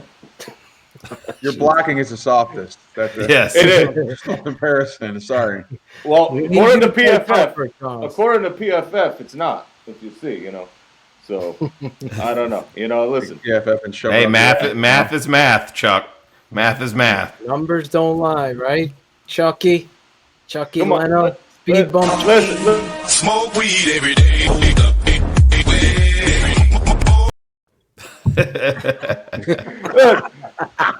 Dr. Phil, can you say one good thing about me, Dr. Phil? Please, one good thing.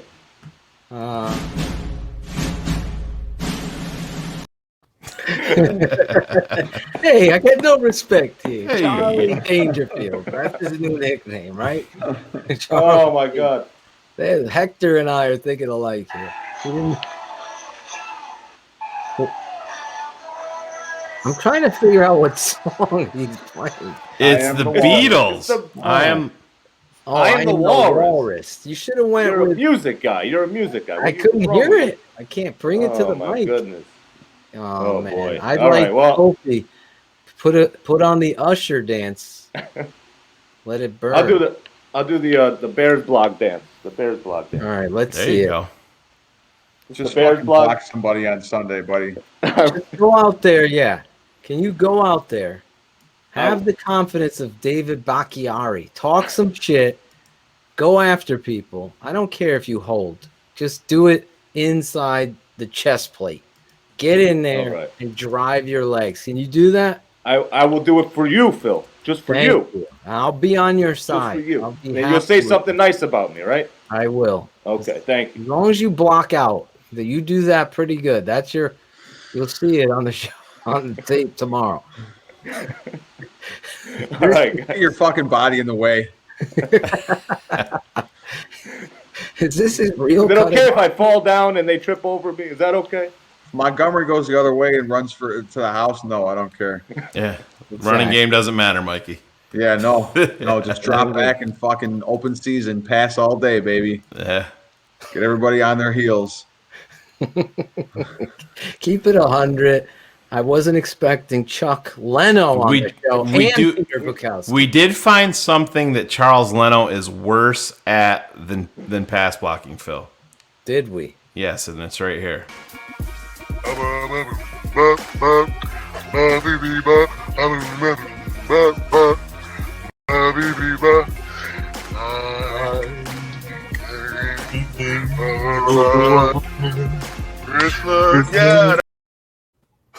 Oh boy. He's too fucking nice. He's just too nice. I hope he goes out there and plays physical, gets after it. Chucky, cut it out, Chucky. Chucky Leno came into the house. Really? Is he cutting it? He is. Where are the scissors, Chuck? You have Claudio's scissors? There it is. Cut it out. Is that? He's grading his own plays. That's right, Zach. He's grading his own plays. Cut it out. Hopefully they cut Chuck and save $10 million in the offseason, right? Shane, is that his savings, his cap savings? Yeah, I can give you a quick rundown if you want that. I'll just have to. Yeah, I think there's some cuts that could be made. Well, and they're gonna have to make some real tough cuts. Yeah, if you designate these guys as a post June 1st cut, Buster Screen, $5 million, you'll save. Akeem Hicks is $10 million. Bobby Massey, who the Bears designated as a return, to the, because he's been out. The Bears designated him to return, so there technically is a chance that he might be your right tackle this weekend. Really? Yes. Bobby Massey, if you cut him, you'd save $8 million. Jimmy Graham is $7 million, and he's doing the touchdowns, but I think he's obviously a guy they're moving on. Kyle Fuller is the sketchy one. When you have to remember when he was big deal. Well, he signed the deal with Green Bay, and Green Bay, being smart and having business sense, you have to realize that they were projecting ahead to Mitch and his fifth-year option. The Bears wouldn't want to pay that they would sign him to an extension, which would be this year, it would be 2021. Right. So they wanted to balloon Fuller's payment in 2021, which they did. If the Bears cut Fuller, which we hope they do not, but you would be saving $14 million. So the way that you justify that is to give him an extension and extend him out. And we've talked about it here, Mike. I don't know if you were watching us before when we talked to this. He's the classic guy that when he actually loses a step, you can move him back to safety. You can put him back. I agree with that. And that's going to extend his career. So he is critical. I think he's crucial in the development of Jalen Johnson. We've heard these guys talk about it when they go out to eat.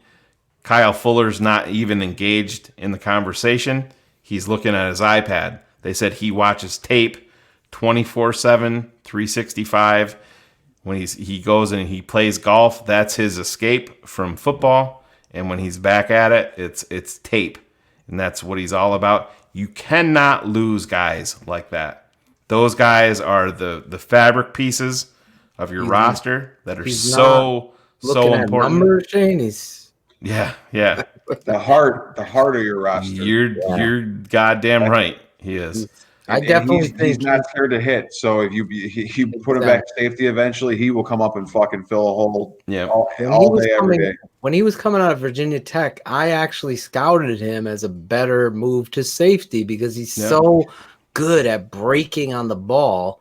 And I know that's why they like. He played that role at Virginia Tech, Phil. He played that rover. He played that rover role. Remember Deion Buchanan when I think Arizona drafted him? Yep. Same type of deal. Brian Urlacher played it at New Mexico, and he's definitely he is a critical he's like Rod piece. Woodson.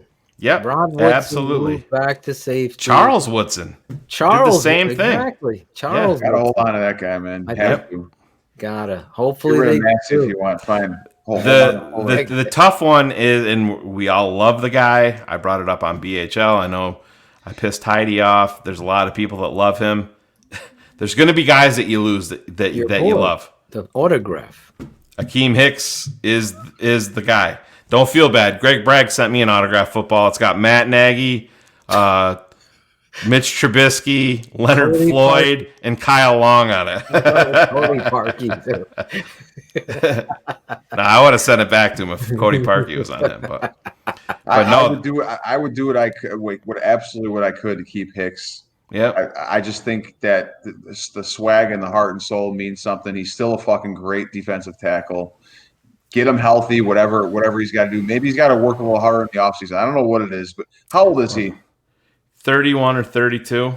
He's on that. And Mike, as the guy that's very fit and physical fitness, and you're not playing professional football. 30 is that fucking cliff. Yeah. And when you're 6'5", 340, that cliff, you don't just fucking trip down it. You fall off of it. Right. That explosiveness too. Yep. Because he's got one of the quickest first steps off the ball with his upper body that I've ever seen for a guy that size. Yeah, absolutely. In this, a couple plays, he does this giant swim, and then the tackle, and then he starts fighting with him afterwards. You'll see. Let me ask you this: it's going to cost more than $10 million, but these are the decisions that you have to make. Mm-hmm. Pick one. Akeem Hicks, Allen Robinson. It's where you are. Me? Yeah, you're the GM, Mike. Who you got? Oh man, I'll take Robinson. I have to, but it would be devastating for me to lose Hicks. Maybe he's got a year or two left. He's obviously short term. You sign him something short, but I would definitely extend Robinson. But that's where we are with the way that and listen, Khalil Mack's got the ultimate contract that you can borrow from, but at some point you're robbing Peter to pay Paul. You know what I mean? At some point, that bill comes due, and it's not Tony Medlin bringing the bill. It's Tony Soprano's coming through the fucking front door, collecting the money. You know what I mean? And that's just you're damn right. And you know what happens if you don't pay up. I want to say this, just keeping it 100 on the show. You know how I feel about the cap and everything. This is the land of unknowns because of COVID. And because of the TV deal that's impending. Now, DirecTV's deal ends 2021. There's going to be, obviously, in the world today, cable and everything is dying. Streaming is everything. So I just don't think they can. Prime, I don't think they can go full streaming. I disagree. I think that's going to be the thing they're going to do. They're going to have an NFL like Netflix, and you're going to pay a fee. There's something coming down the pipe. I Netflix think what they involved in the NFL. I think their key to this, Phil, and I know you're not a football. Mikey, do you watch Are you all football, or are you other sports too? All football and baseball. Okay. Well, I'm a Dodgers fan, but I'm a Bulls fan, and like I get NBA League Pass, but they've done a U-turn with League Pass, even through like DirecTV and NBA.com. You can do the NBA League Pass and choose the Chicago Bulls or whomever you root for as your team at a big discount. I think it's like $119. Really? So I get every Bulls game. Every Bulls game I get in it, and you can. This is the big difference though. Like with the NFL with Sunday Ticket, you get Sunday Ticket Max through DirecTV, and it's like I don't know $360 or $365, and you can stream it. You can stream to one device, which is fucked up. It is Phil. fucked up. Phil Ottochian, you dick. But anyways, like with the NBA, you can stream to like 5 or 6 devices at the same time, but these are the things that they're gonna have to look into. Everybody's gonna listen. Everything is gonna move to streaming. I just don't think that they can fucking limit themselves and say that it's all going to be just totally streaming. Agree with that. Because I think those networks are going to pay for obviously Monday Night Football, whatever. Yep. But I think Sunday NFL games, I think they would be so dumb if they didn't tap into the streaming and do what the NBA. There should be. I'm in Connecticut, Mike, and Shane's in upstate New York. We're Bears fans. I meet Bears fans, new Bears fans, and people every day here in Connecticut. It's not even a joke. So the NFL could tap into that $130 for the season, focus streaming for your Chicago Bears, and make that a ticket. And the Chicago Bears themselves get a percentage of it, and every other team in the league gets a percentage. It's just too. You know the way that they do it too, which is pretty dope with the NBA, and I think that I would love it if the Bears would do it, or if the NFL would do it. Like last night when I was watching when I was streaming the Bulls game, they played the Wizards. So you go on, I stream it through my Xbox.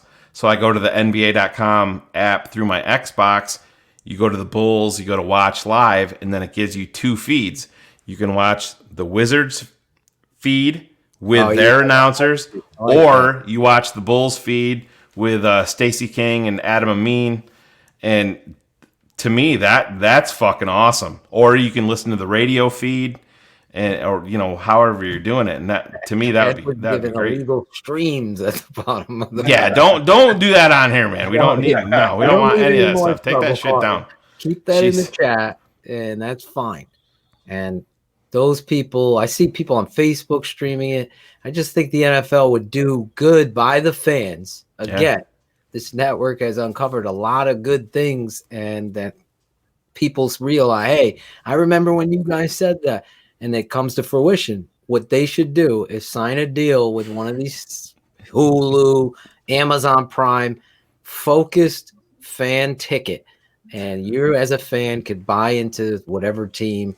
I just think they would be making more money than all these illegal streams I see. What's funny? Twitter seems to be responding really well to the Peter Bukowski appearance.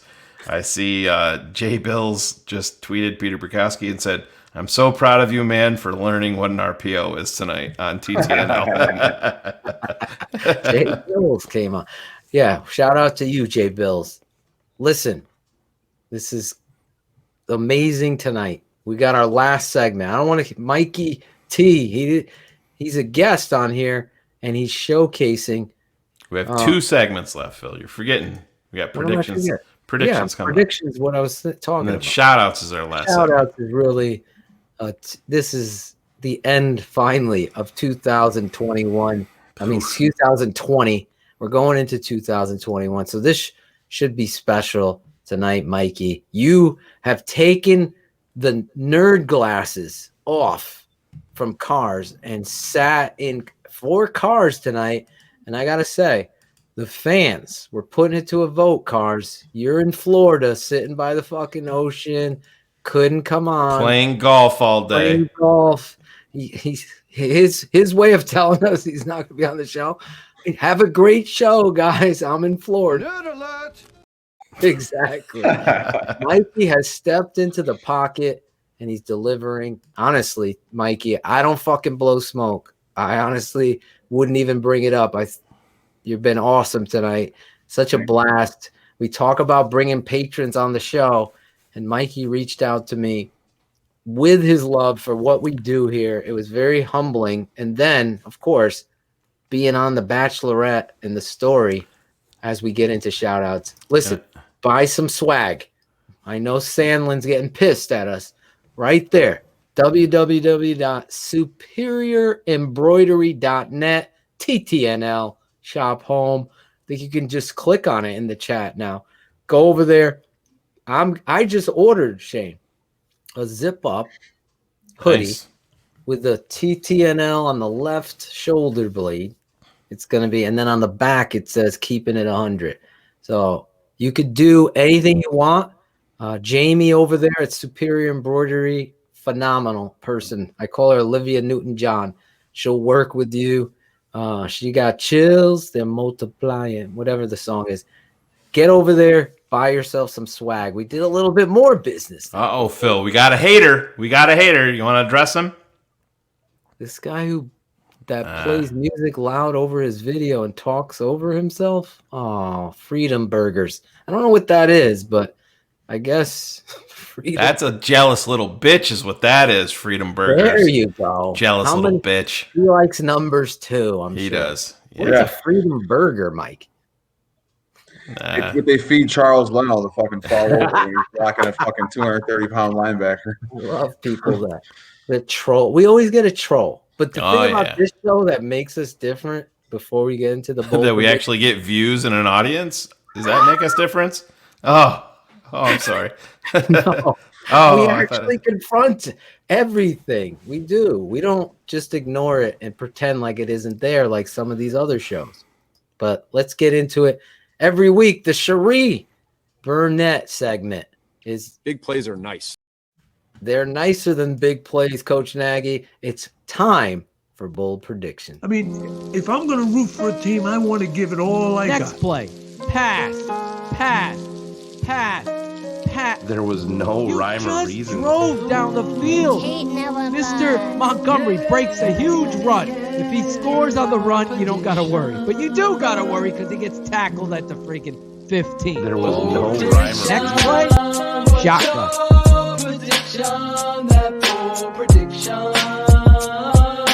The tape never lies. Bold prediction. What's your prediction?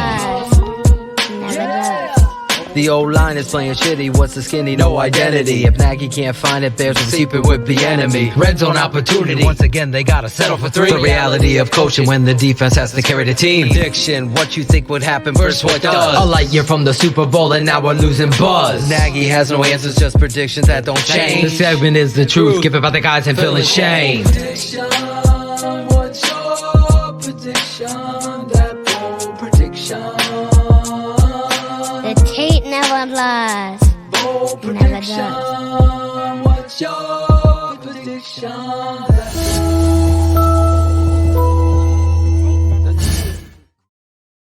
The spelling Oh. wrong.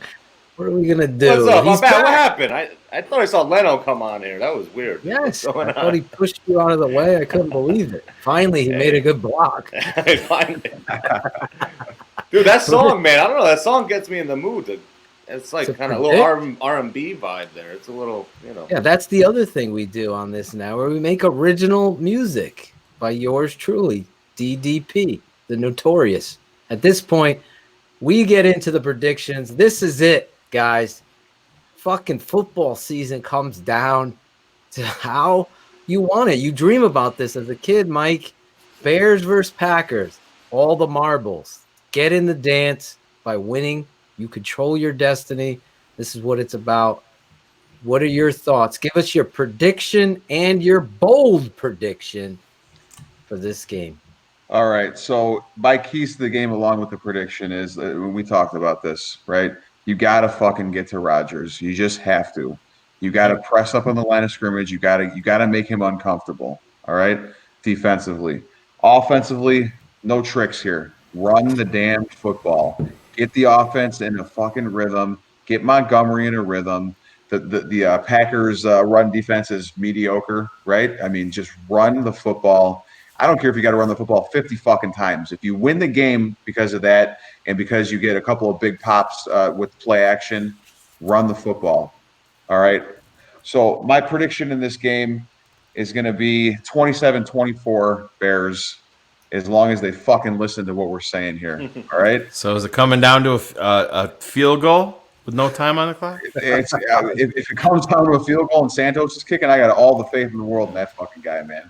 Oh, come on. That butthole's going to be puckering up, bro, when he lines up. Let's be honest. I'll take that all day. I'll take that all day long. And one other thing, too, is, you know, we talk about speeches and what should the coach say to the team? What should he do? In a game like this, the best coach I ever had was Joe Novak, the head coach of Northern Illinois University, okay? Yep. And what he always said is, if you have a fucking pulse, you don't even need a speech in this game. You better be fucking ready to play. If you have a heartbeat, if you have a pulse, that's all you need to motivate yourself to know what the fuck is on the line here. I love it. Love it. I love it, Mikey.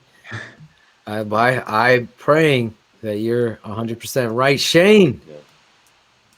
Oh, man. Should I do the Wait, did he give prediction? A bold? Did he give a bold? I didn't do a bold one yet. We need a bold.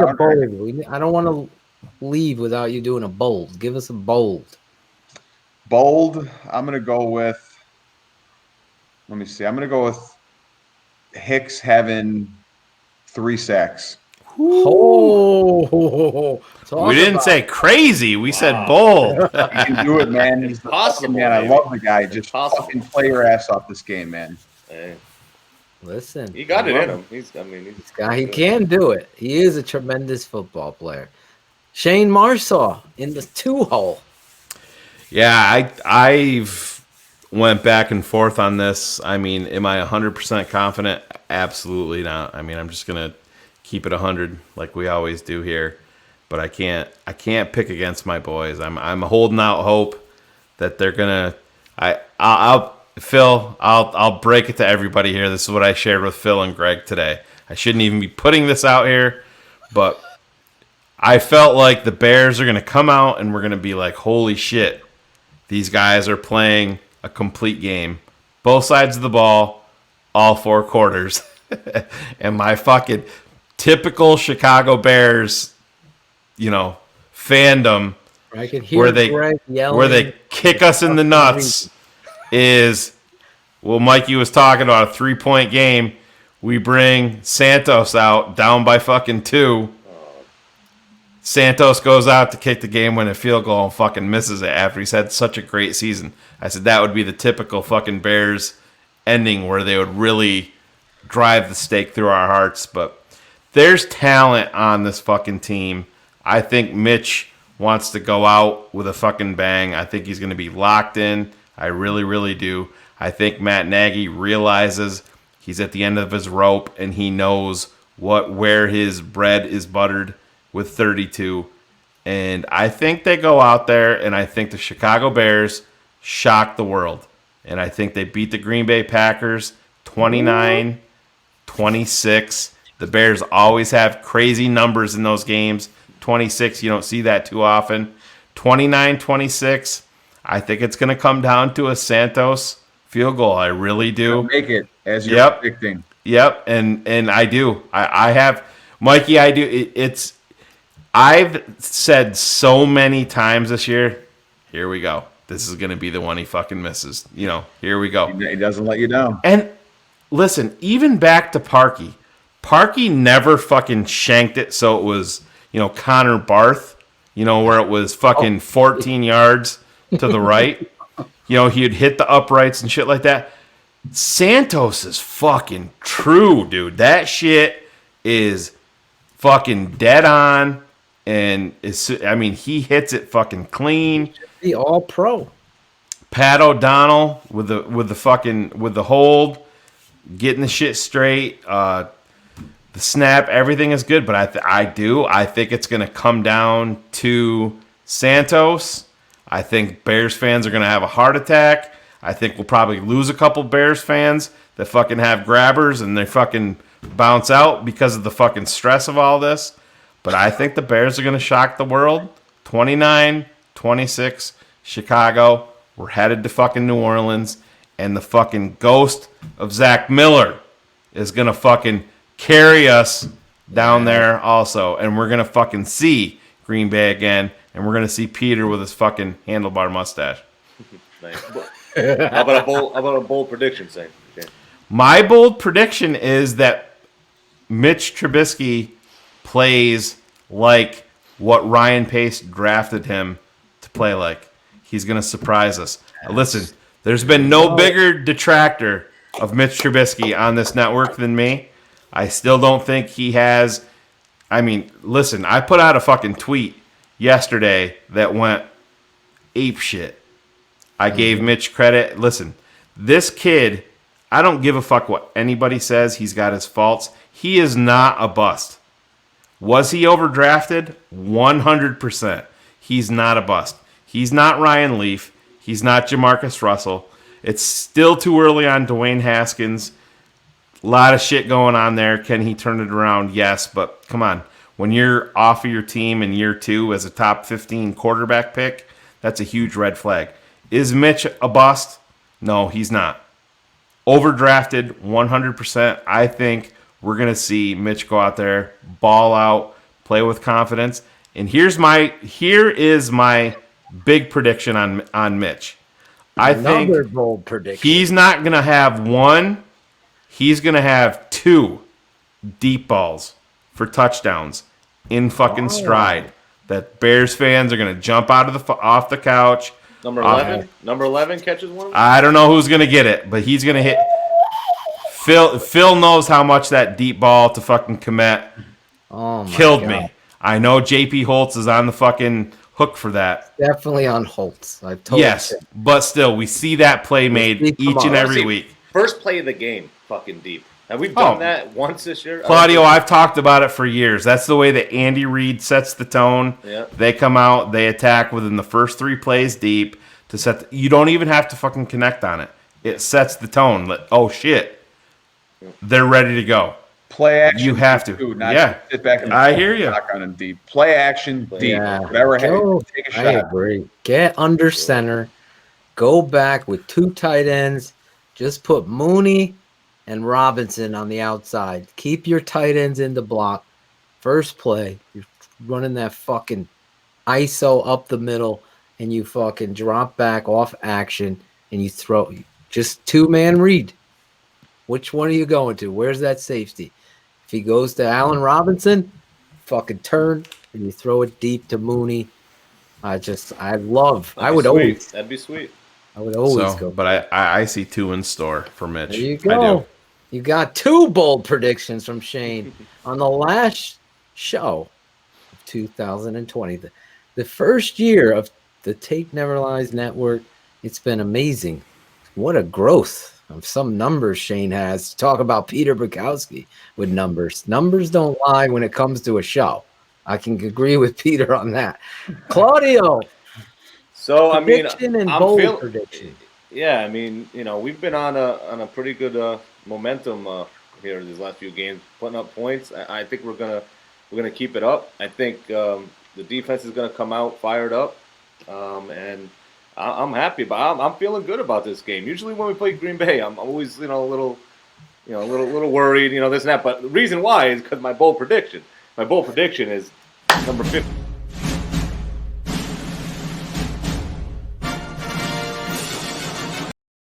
Such a dick. You're such a dick. Mikey did that one.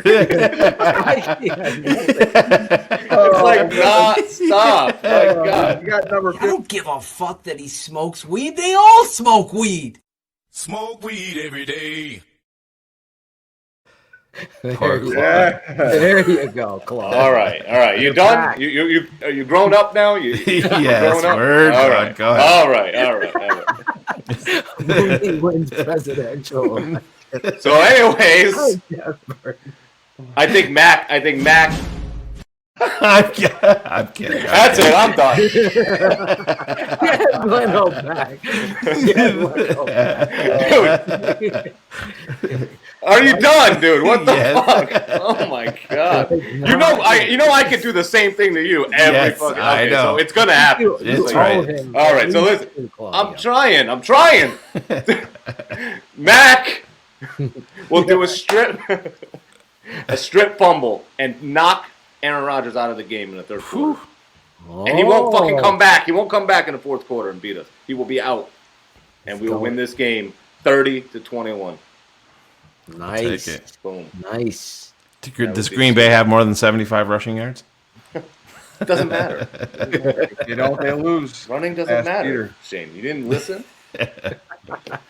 Listen, I'm here in my heart looking at this. It all comes down to the offensive line's performance because I really think the Chicago Bears defense, at least I feel it in my heart, are going to come out there and play with the kind of passion I talked about, bringing that team on the 40-yard line as an Ottochian speech would happen.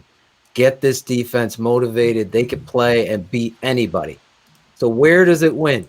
Sorry, Peter. Not in the numbers of the calculator. That's not going to win. It's going to win on the offensive line. And how this team is running with David Montgomery being his piece.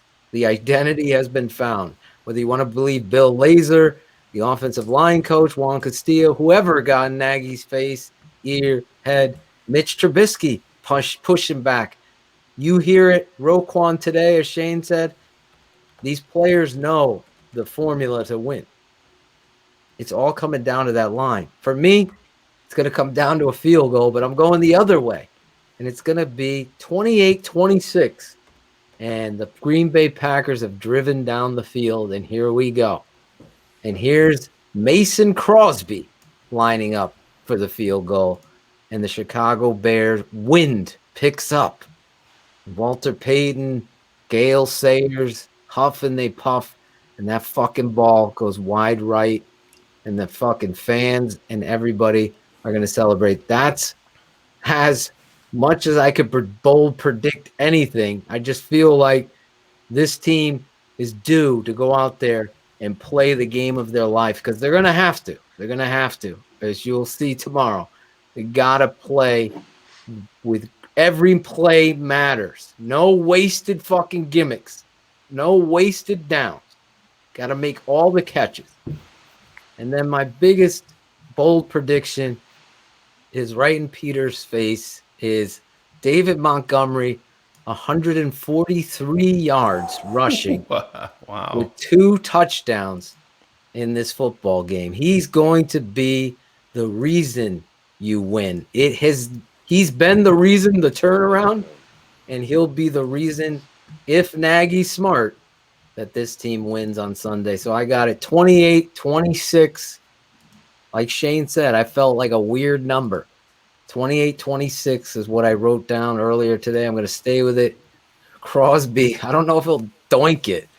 I think he'll just shank it. We deserve that. And that'll be the as long as he ultimate. misses, man. Exactly. Doesn't matter how the fuck it happens. We're all gonna, we're gonna have to go through it. We're gonna have to overcome some call. You're gonna see me posting on Facebook. This motherfucking ref.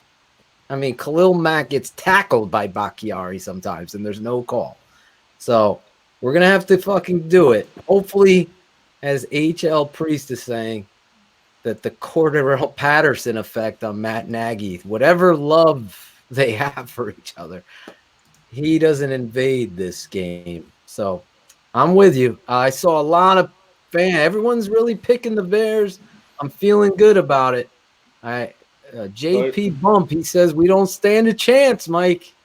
Here's a quick question for you guys, though. If we do lose, you think Nagy's gone? I say he's gone. Packers games seem to matter differently in Chicago. Especially with all of this. I don't see it. I don't have faith in ownership to pull the plug. Like I said, I've maintained. We will be live, mind you. Yeah. I've maintained that they're going to hide behind COVID and say that he rallied to give them a chance. They just didn't get it done. And you know what I mean? Nice call. It's like woodchucks curling, Phil.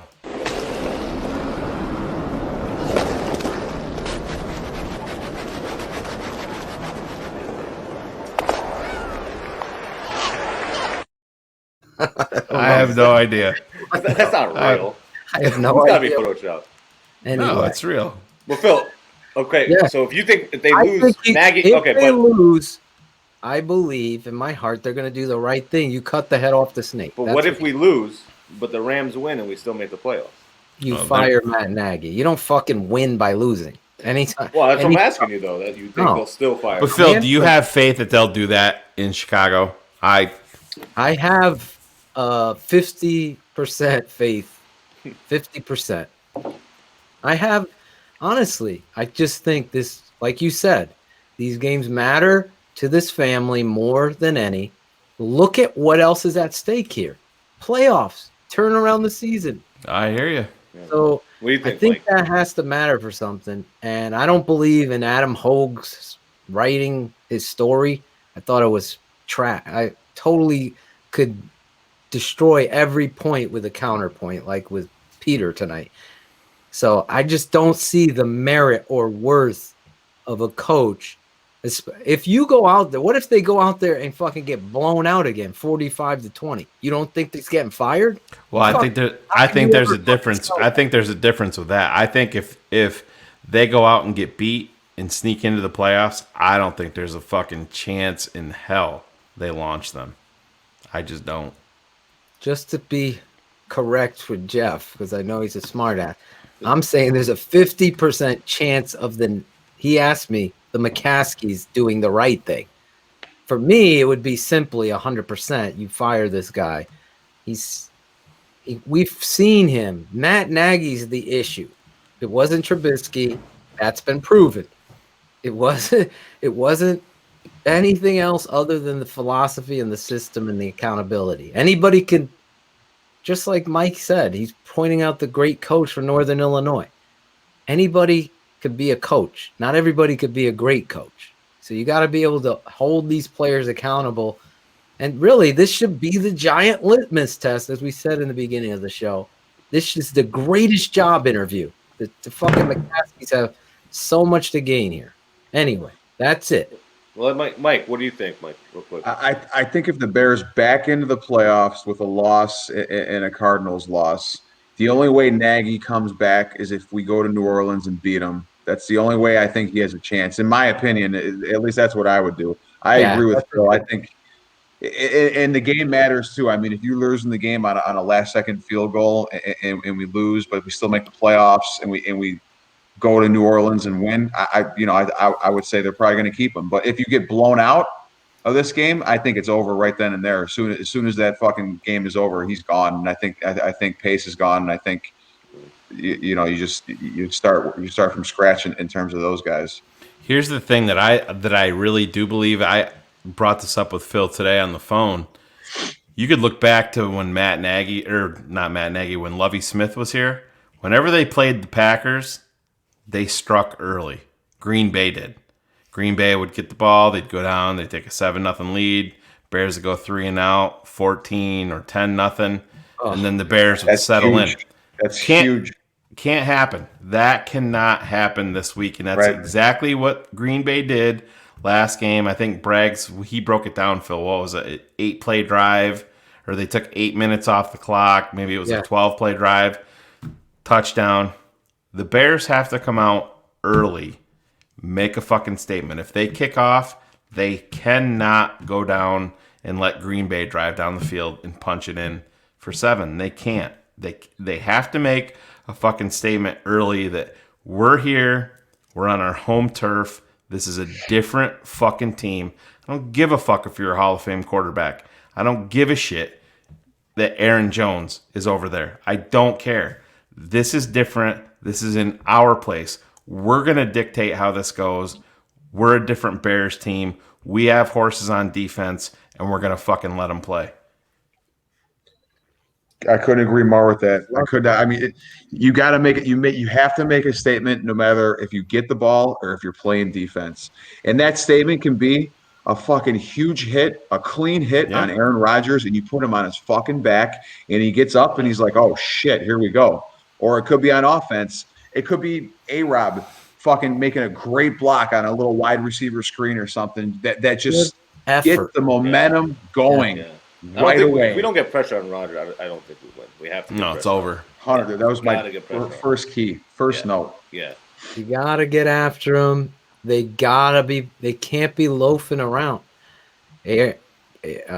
Allen Robinson, you're not gonna be happy with some of the stuff you saw against the Jags. Anthony Miller, my God, he shouldn't. Riley Ridley should be playing this weekend. You got at least with Javon Wims, see effort there. Mike Furry came out and said he told Javon Wims to his face that, listen, Javon, you're lucky you're even on this team. Yes, exactly. But then they're fucking playing him. I know. And they're fucking sitting Riley Ridley. Has Nagy ever been asked about Ridley? No, you don't Bears media. They're not gonna. They're gonna say, "How did you?" They almost didn't ask him about the Komet play. Just lob the softball up there, man. Yeah, they do that shit. It drives us nuts. It's gonna be an amazing time here as a Bears fan as you move into 2021, the season, the year that it's been with COVID and everything. Tonight, as we go to the Spencer Strong #Spencer Strong shout out segment with our boy Ryan Cox, his dad, in the chat tonight. Let's just go around the table, give some shout outs, but talk about the year that it was. Maybe send a special shout out to somebody or what you're thankful for this past year. You guys hear the music, right? Yeah, we can hear. We'll start with our guest, Mike. Is the fiance at the house? Is she there? Is she like? She is. She's upstairs. When's he getting off and coming to cuddle with me?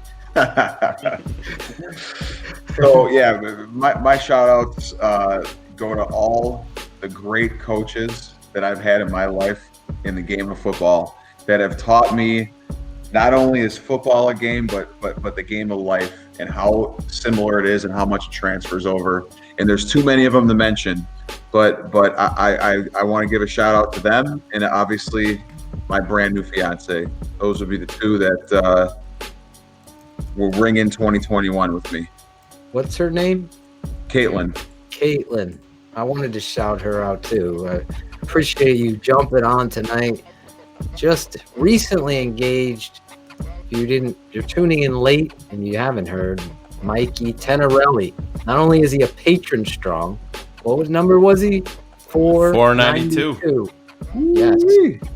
We were battling 492, and he's also from the Bachelorette. And what was it again? The Bachelor Paradise.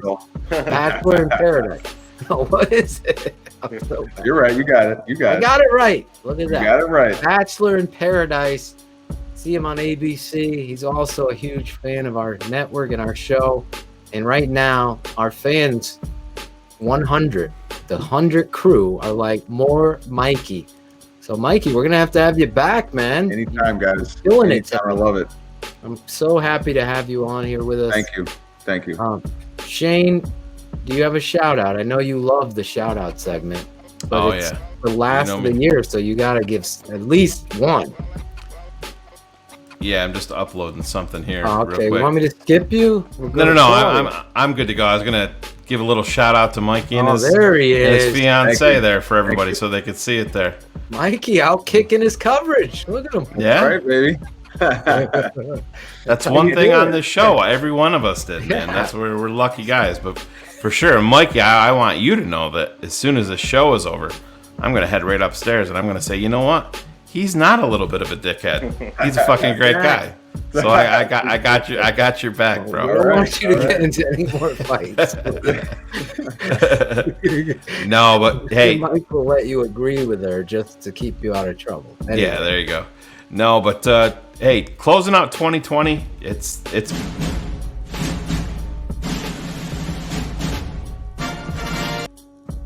Let's remove Claude from the stream.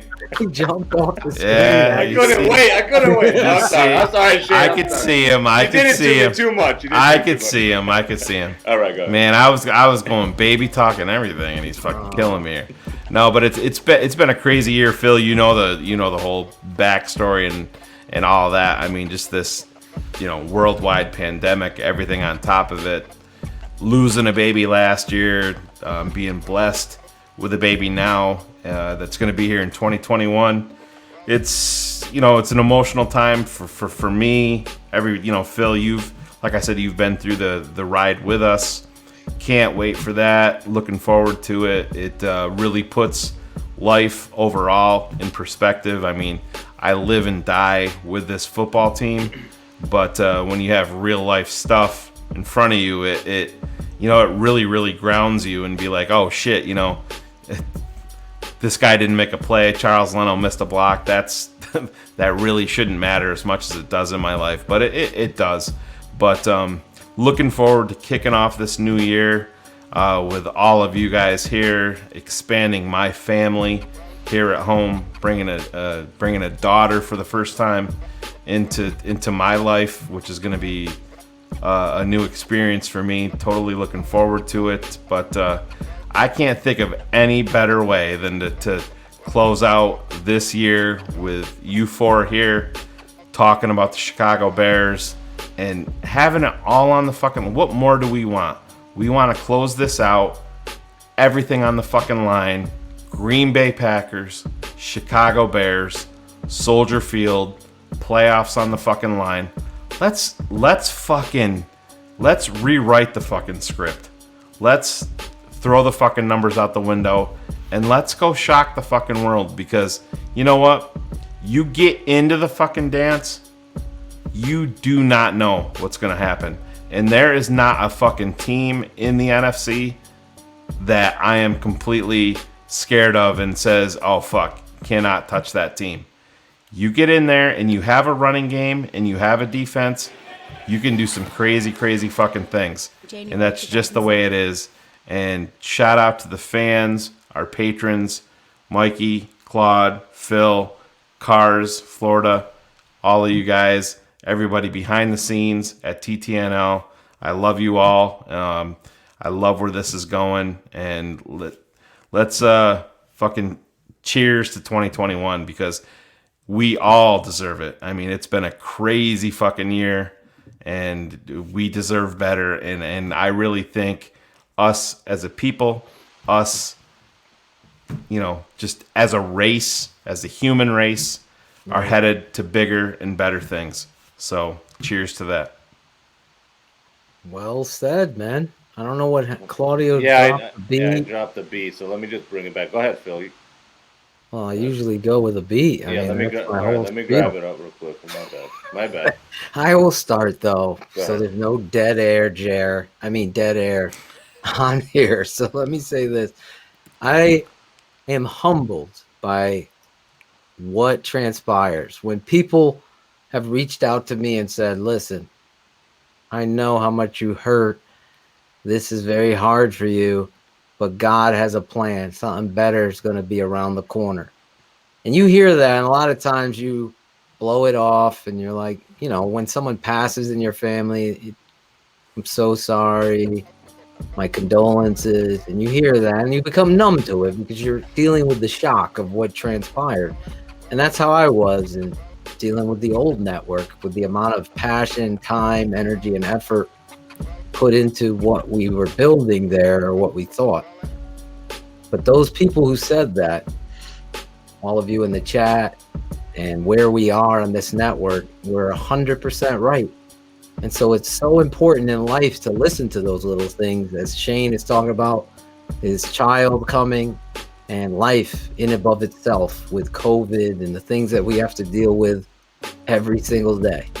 So to be here with this network, with these amazing fans, I would be remiss. I can't name everybody. All I can say is if you were changed at any point in time because, and I'm only speaking for myself right now, of my work and the effort that I put in to show what's going on the tape and to break down this team, then you roll with me. That I love that, and that's why I do what I do and wanted to do what I do. And I'd rather do that with people that appreciate the work, the energy, and the effort, and aren't afraid to tip their hat. And I would rather not do it with anybody but like with Shayne, and to build this network from the roots up like a tree growing.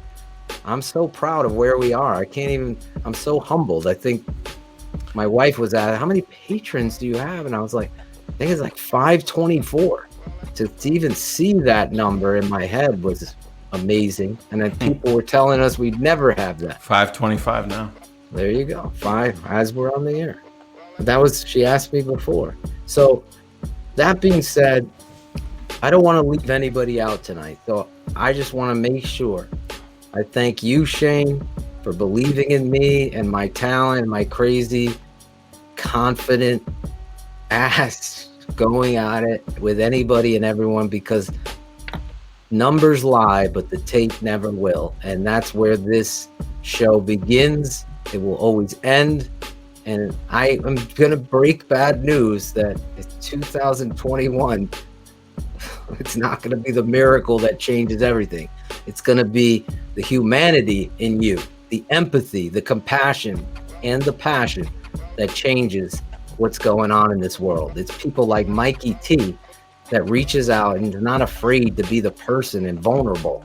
And if you're like that, I just love that about you. There's no apologies necessary. It's amazing. It's humbling, Mike, that you came on tonight. I so appreciate your words. And Shayne, I've never heard you speak so passionately. Maybe it's the drink, but I probably... Oh, I'm in it pretty deep, but yeah. I can see. I keep on thinking about this, right? You can take the thing off. That's the first TTNL baby right there. She's got her back turned to daddy already. She's got a great ass. Yeah, great ass. There you go. It's just what Shayne wanted to hear. Mikey, you'll be up next, buddy. Claudio has 4 girls, so she tried to fucking jinx me when we were doing the reveal. He's like, I know. He stood on the 2 girls line.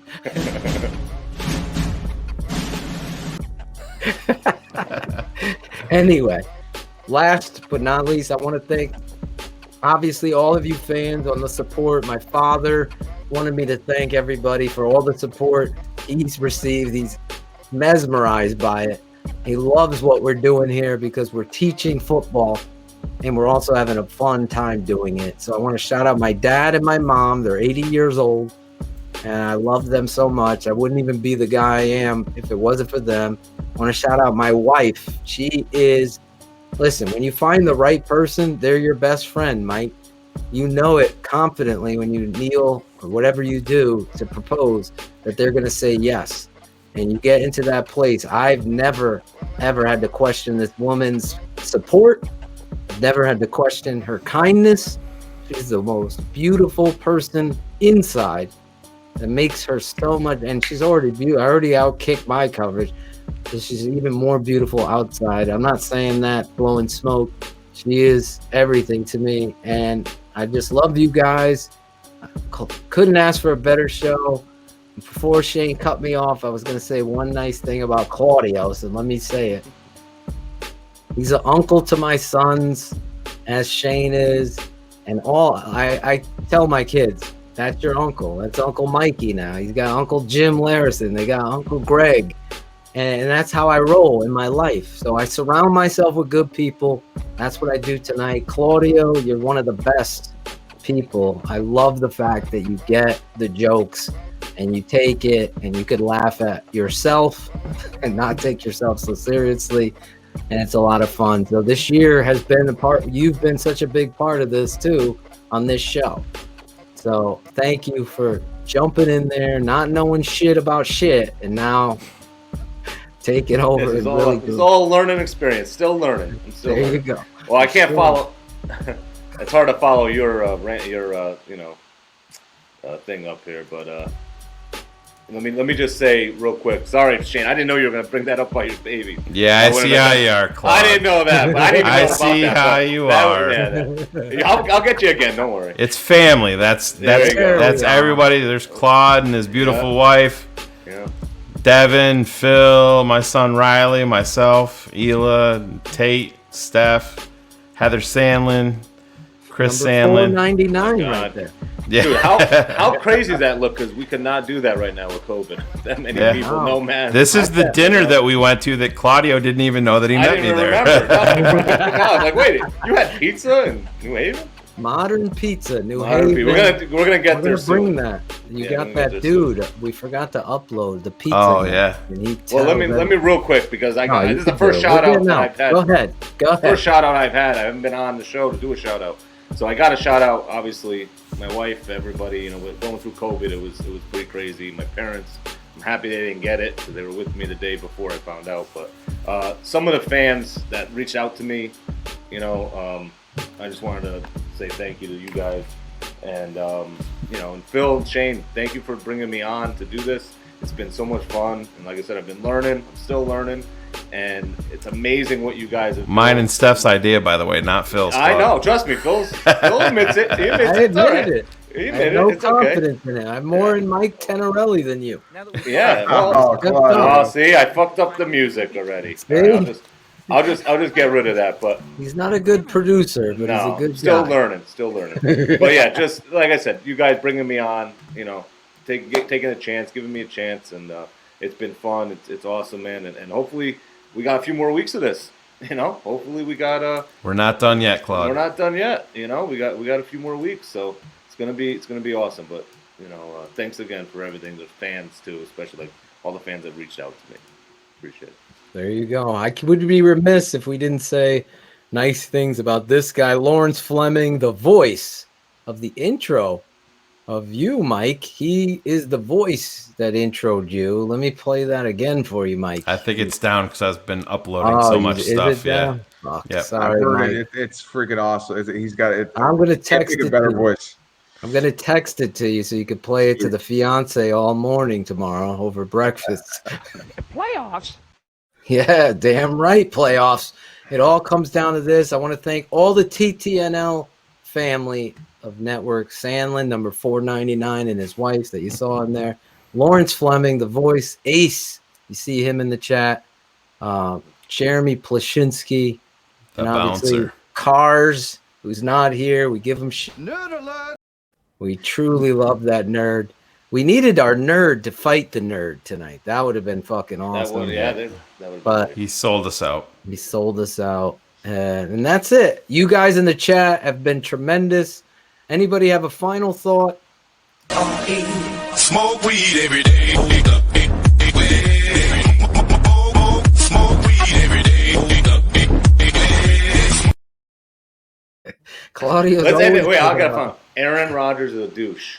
There we go. We'll end it on that. There you go. Let's go Bears. We'll see you on BHL right after Bears versus Packers. You on Patreon.